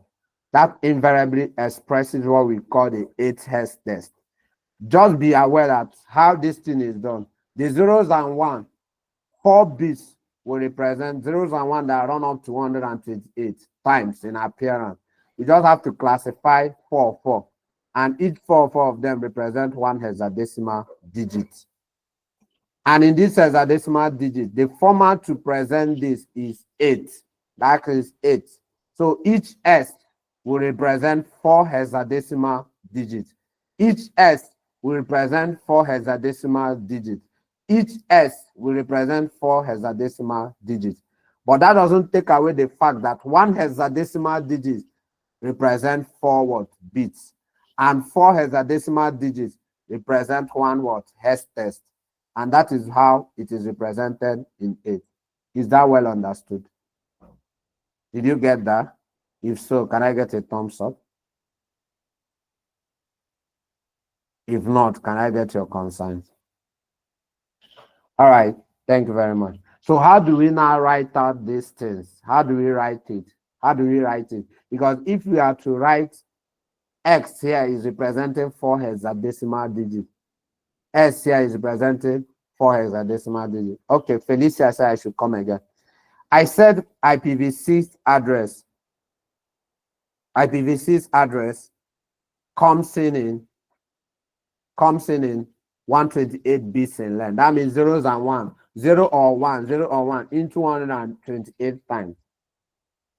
Then we said, let us classify, let each 4 bits, that means if we count 4, we will say that each 4 bits represent 1 hexadecimal digit. Each 4 bits represent 1 hexadecimal digit. That is invariably saying that the thing we'll be having if we divide 128 by 4 is what? 32. That means we have 32 hexadecimal digits. But when we are trying to write out this preferred format, it's just telling us we just want to use 8 to represent this preferred format, 8 items. That is invariably saying that we will divide that 32 hexadecimal digit into 8. And when we divide it into 8, it will go by 4 forward places.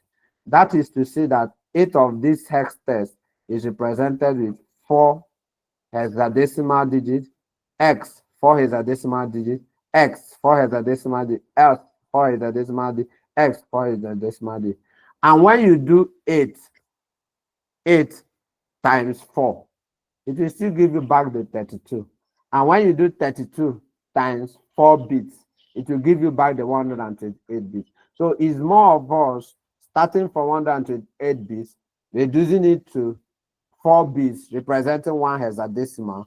And then when 1 hexadecimal, we are now putting in 4 hexadecimal representing 1 hex test. And we needed 8 hex tests to be able to properly write as an IPv6 addressing structure. Is that okay with you now, Felicia?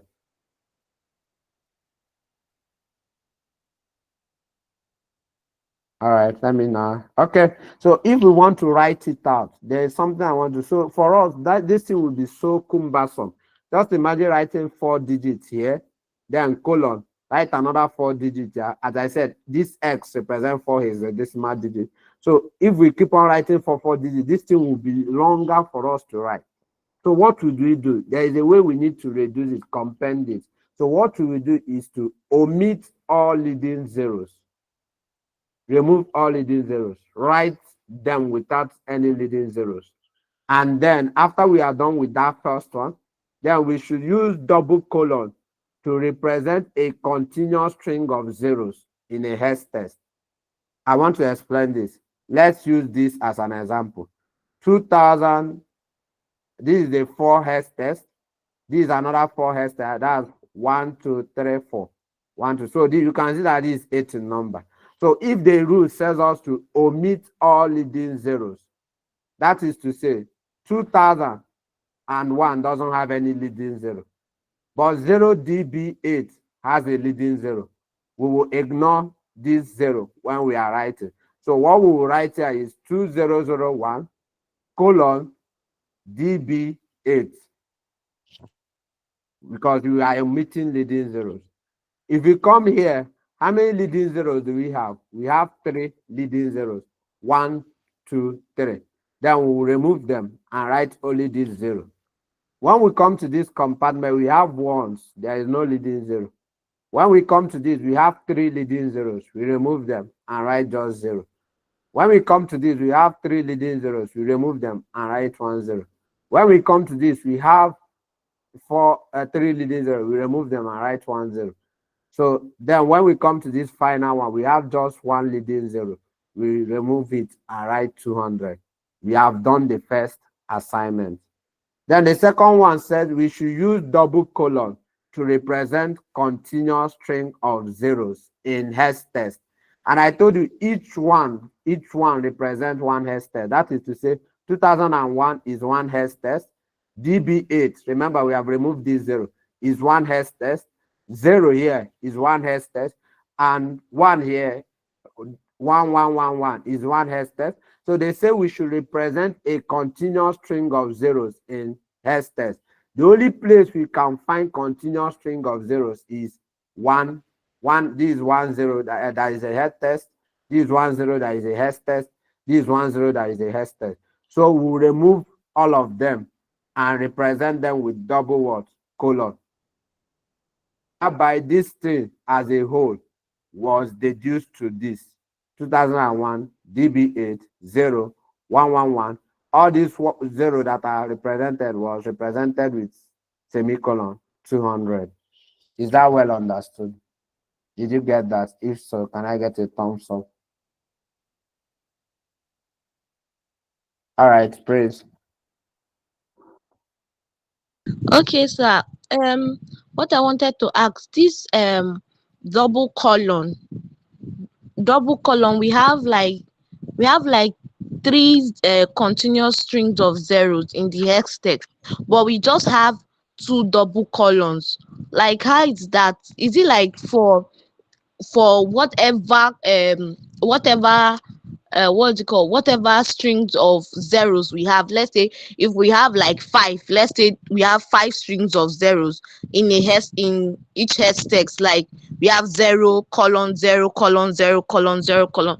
Are we to just put, when representing it, are we to just put double colon twice, or we are going to put double colons according to the strings of zeros? Anything that is continuous zeros that are more, remove them and put double colon. So if they are 5 on contiguous, when I mean continuous, because you can have 0 here, as we have here, it's not continuous, it's just 1 0. So you can see the only place you have continuous zeros is 1, 2, and 3. We'll remove 3 of them and put a semicolon. There might be a case where you have 2 or 3 continuous zeros. Like you can have here 0, 0, 0, 0, and the one that is highest, like in continuous way, do it for it and leave the other ones as they are. So you only have to repeat the rules. First of all, remove or omit all leading zeros, then replace all continuous string of zeros with the semicolon. Is that well understood, Praise? Yes, sir. Thank you, sir. All right, so can we move forward? If you have understood this, we are already done. That's it. If you understood it, you are already done. So let's move forward, you guys. So this is what I was trying to explain. All those explanations you are seeing, I was doing, trying to tell you from one hexters. As you can see, this representing 4 hexters digits, 16 binary digits. So this is that explanation that we're trying to do for you all. Trying to tell you that 4 hexters. This is the X representing the 4 hexters converted to FFF. This is the conversion. So this is just invariably what I was trying to help us to decode there. And each of these F represent 4 bits, as you can see. Are you seeing it? So each of these F represent 4 bits. That's why I said 4 bits represent 1 hextest. 4 bits represent 1 hexadecimal value. 4 hexadecimal value represent 4 hex text. So, sorry, represent 1 hex text. So 4 bits represent 1 hexadecimal value. 4 hexadecimal values represent 1 hex text. So that was what I was trying to decode. As you can see, this is a hex text. It's made up of 4 hexadecimal, and each hexadecimal value represents 4 bits of binary. So you can see this is 16 bits of binary for 4 of the, that's 4 times 4, which is 16. So that's the thing I was trying to bring to life. So I know one thing, I know that our time is far, but we are rounding up. So IPv4 and IPv6. So since we now have these two in existence, because IPv4 have not phased out, IPv4 is the backbone. It was there. You can't just decide, let every device go to help. There is IPv. No, there will need a little bit of advancement, a little bit of here and there for the complete migration of IPv4 and IPv6. So with that case being able to happen, there has to be a means whereby they coexist together and they have to work together. And the way in which they coexist together is in 3 forms. One is the dual stack. The dual stack is the one whereby every device that is produced to communicate have to have or utilize both IPv4 and IPv6 addresses. So every device that is manufactured now have to incorporate both IPv4 and IPv6 addresses. If that scenario have happened, so that is the one we can say this is a dual stack of IPv4 and IPv6 trying to what? Coexist. So every device on with regards to network will now be able to utilize both IPv4 and IPv6. That's the first one. While in tunneling, tunneling simply have to do with a means by which IPv4 can be sent through IPv6 can be sent through IPv4 network. That means we don't need to bother our devices having all forms of things. We only know that our packet, if it's IPv6, it will be following or flowing through IPv4 network. The same way we have VPN.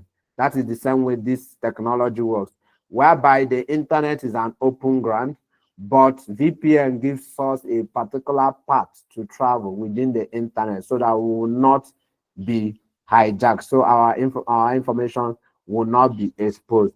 So that's invariably what I'm trying to say when it comes to tunneling. Tunneling has the ability that since IPv4 is already invoked and IPv6 is trying to take over. So instead of trying to do the direct migration, let us be able to put in anything that has to do with IPv4 packets and anything that has to do with IPv4 communication into IPv6 communication into IPv4.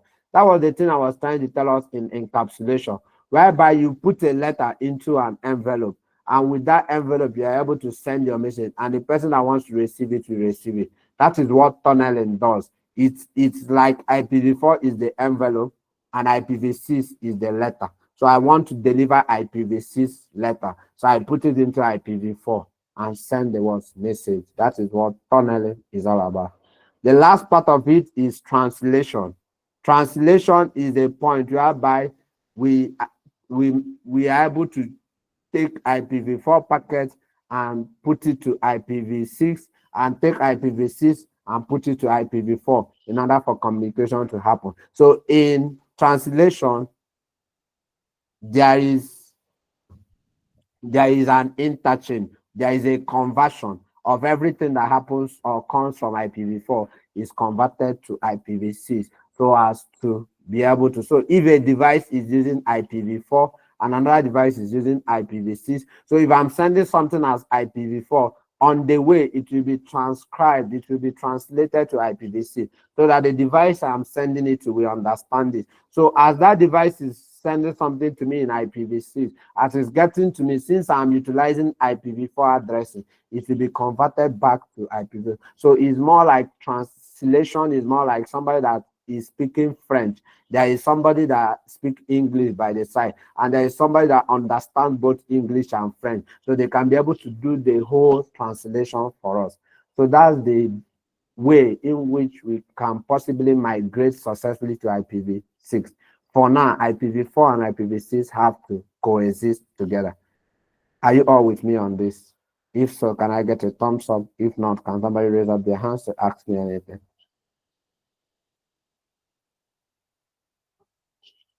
Please take your screenshot. Take a screenshot. I don't think peace is on the call. Take a screenshot like we always used to do. Take a screenshot and then do what? Take a screenshot and then send it to her as you have always done, so that just in case you can take cognizance that you attended class. I don't think she's on the call. But assuming you told me this was the problem, I already have ways which why I collect attendance from students. I would have helped her out with that. I don't know that has been an issue since. So it's okay. So that's for that. So this is an image that clearly depicts what I was saying. You can see in dual stack, every devices on this network is using both IPv4 and IPv6. So that is what dual stack means. I can use both. I can function in both regards. You can see in tunneling, here IPv4 is passed through IPv6 devices are using IPv4 networks to connect. So everything is passed through IPv4, but these devices are IPv6. So IPv4 things can pass through IPv4 on a tunnel system. That is the same thing VPN does for us on the open network, as I said. Then on the last part, which is translation, you can see there is a network address translation router that helps to translate or do the translation from English to French and from French to English. So that is what happens during the course of translation. So Fiat. Please, can you please explain the tunneling again? My network went off, so I didn't hear what your explanation was on it. Tunneling is more like, how will I express this or express this? Okay, tunneling is more like, okay, it's more like, I don't want to use something is an open ground and something is just open. Like everyone is using this thing, everybody's using this, everybody's using this. All right. So more like, Sorry, okay. please, the network went off again. I didn't hear you, sincerely. So I'm saying, okay. Have you seen a bridge built, like a bridge built, like you are bridging a flyover, eh? Something on top whereby cars pass through, eh? And below it there Yes, is yes, and below it there is something like only few vehicles utilize that path. Is something like a tunnel, eh? yes. That main road is where everybody is passing through, but the tunnel kind of creates a specified thing for a different kind of device to be able, vehicles to be able to pass through it. So if you use the VPN context, the internet is open, everybody sees your information, right? But what the VPN does for you is to provide a kind of shield, a specified path for you, only you and the things you are trying to say will be able to use that path. So everybody on the internet can be able to Amazing. pass through that. So they can use on top of, from this diagram, they can use on top of this. The IPv4 is passing on top of this. Other vehicles can pass through under this, but inside this tunnel is just the IPv6 that can go through it. So it's more like providing a special route through which IPv6 within the IPv4 network can pass through. That's what tunneling is. If you use the narrative of VPN, you know that you is already understood. I don't know if you are clear on that. Fiat, are we on the same page? If so, can we get a thumbs up? Sorry, I was talking. I didn't know it was off. And you said that it provides a kind of a special route in which Yes, IPv6 can pass through IPv4, right? IPv6 can pass through IPv4. IPv4 is like the open space, but now you just want some special kind of people to use only a specified area you mapped out. That is what tunneling is like, a specified area being mapped out. Okay, thank you very much. All right, so that is based on that.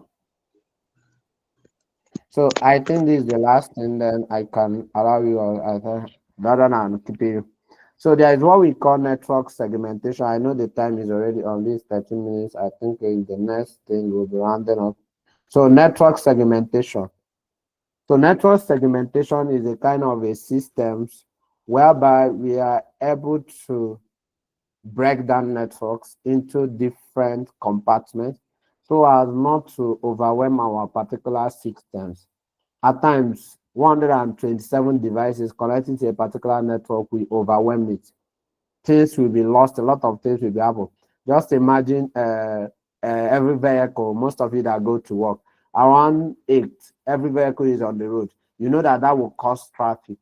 So the same thing is also applicable in the network. If every device is trying to send, receive information, it has a way of slowing down what is being sent and what is being. At times, information is lost. At times, like in a road network, accidents happen. So this is also the same thing that is obtainable. So just imagine I am sending a broadcast to 127 devices, and there is one device I want to request something from me. Broadcast simply means everything I want everybody on the network to know.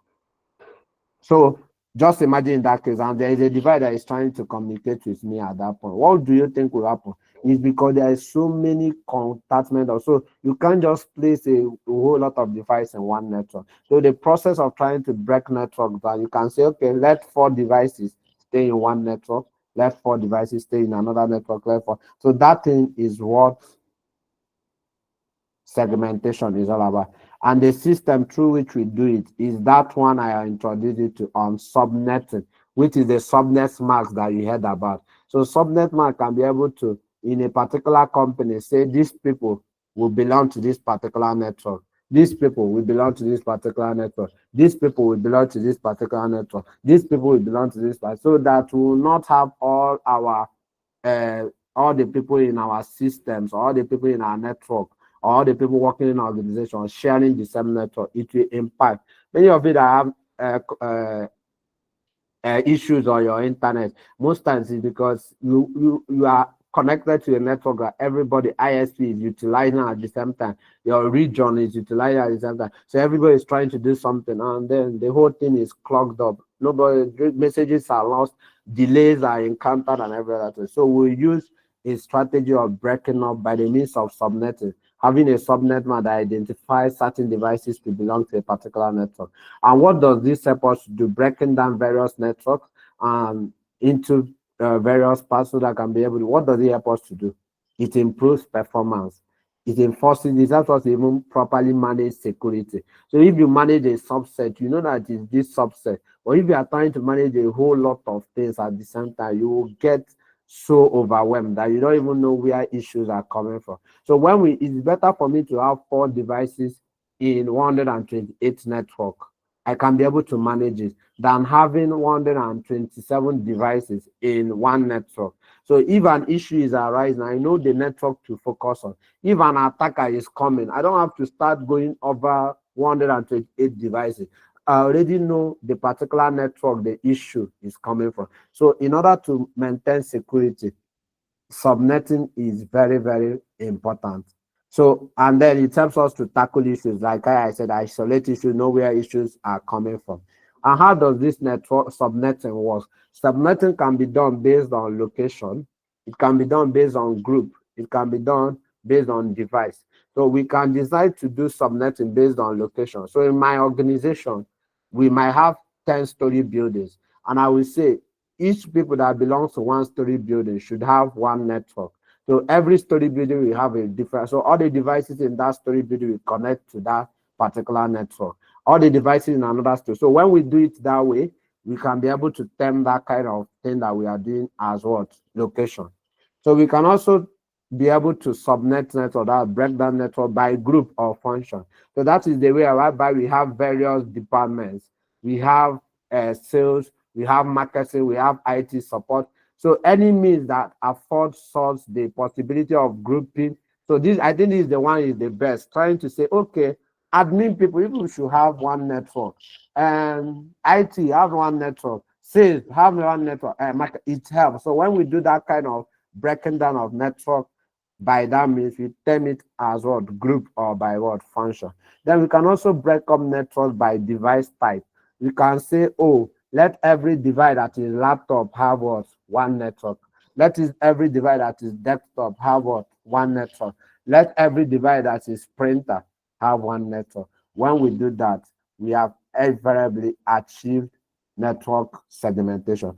As most often that you will see in our regards is those so as to ease the way information is being transferred from one person to the other. And this is the diagram that carefully depicts what I'm saying. As you can see, this is the network segmentation I'm talking about. This is one network, but there are how many things? There are 1, 2, 3, 4. There are 4 switches here. So instead of that, we broke that network into 2. And what helps us to do this network segmentation? It is the device that functions in the internet layer. And the device that functions in the internet layer is called the router. I have made mention of this. But in the access layer, the device that functions in the access layer is the switch. This one, you can see LAN 1, LAN 2. So when we come to this LAN 1, due to these things are a good version of switches, and switches do a lot of broadcasting. So we don't need that form of thing. Let's just split this thing up. We'll bring in a router, and a router helps us to achieve network segmentation. And now we now have 2 different networks, and though they can communicate because the router helps to connect networks together. So this is another one. This is the way we can do those things I was talking about, the segmentation proper or the network subnetting proper. This is doing it by location. You see, each building have a separate network. We have like 5-story or 4-story buildings here. This one we do it by group or function. You can see administration have, sales have, accounting have different network, human resources. So when we do this together, we don't have issues with who have access to one resources, who do we need to protect, who is having issues. So when attack comes from sales, we know that this attack is sales oriented. We'll tackle it and trash it out. So when it is by device, you can see that we are classifying what is it called, things by all printers are here, all hosts are here, all servers are here. So our servers have one network, our printers have network, and the laptops and the computer and mobile phone we have use another network. So it helps to manage devices. It helps to be able to properly guide against networks attacks and be able to well prepared to know where our problem is coming from. When you disintegrate things into units, it helps you to tackle them. So when you put them all together, for some of you who do the things on tasking, like you do, if you are somebody that does things on the matrix that is used for assigning yourself tasks to do in a day. If you put that one task as that whole, you might not be able to tackle it, but just break it up. What should I do at each point? It helps you to tackle each individual component. And what is what we do in network segmentation to enable us to split up networks and have a focus when we are trying to implement security policies or when we are trying to gather up things pertaining to that. Maybe try to do this kind of thing on risk assessment. It's easier for us. So we can just decide to come to a particular department and do accounting, risk assessment for accounting department, and setting every other thing that is in place. So that brings us to the end of this class. So there are things I want you to take home with you. Know that IPv4 exists and is the major protocol in the internet layer, and IPv6 came in order to help to support the thing that IPv4 started, but likely issues were discovered. And then also know that how they were coexisting in order to support the internet layer of a thing, and then know the things on broadcasting, as I said, that helps us to be able to split up networks to properly manage everything that is happening in our space. Is there any question? Please. Okay, sir. This what I wanted to ask is somehow it's not connected to this thing you have just sort of what it's just I'm pleading. Please, I don't know if you can talk to or get in contact with the people in charge, please, or get in contact with Pete, please, so that they will upload it quickly on YouTube and also send the slide to us, most especially for this class. All right, there is no problem. Okay, taking note of. I do that too. I try. All right. So, is there any more question? Sorry for taking 23 more minutes of your time. I'm so sorry, but I don't like leaving something on and then we come back and try to struggle with it the next time, trying to establish the point. So I just want us to see the slice flow. That's the flow I want to create so that I will not have to deal with something that we have already need to deal with. So if there's anything I need to see you talk about it. So I guess you all are good to go, right? If that's true, can I get a thumbs up? For the weekend, can we get a thumbs up? Okay, all right. Thank you very much. Thank you for your dedication, for your discipline and your commitment. I know that God will bless all our endeavors. He has given us wisdom, knowledge, and understanding so far to pass through. We acknowledge Him and we pray that all goes well with every one of us in our little things that we are putting up, also our private endeavors, our commitments. We will see to the end of it all and bring glory to His holy name. All right, you guys can take care of yourself for the weekend. Thank you very much, and God bless you all. Good night. And for my friend that I was using this thing was the people I was using to do multicast. All right, so let me stop the recording.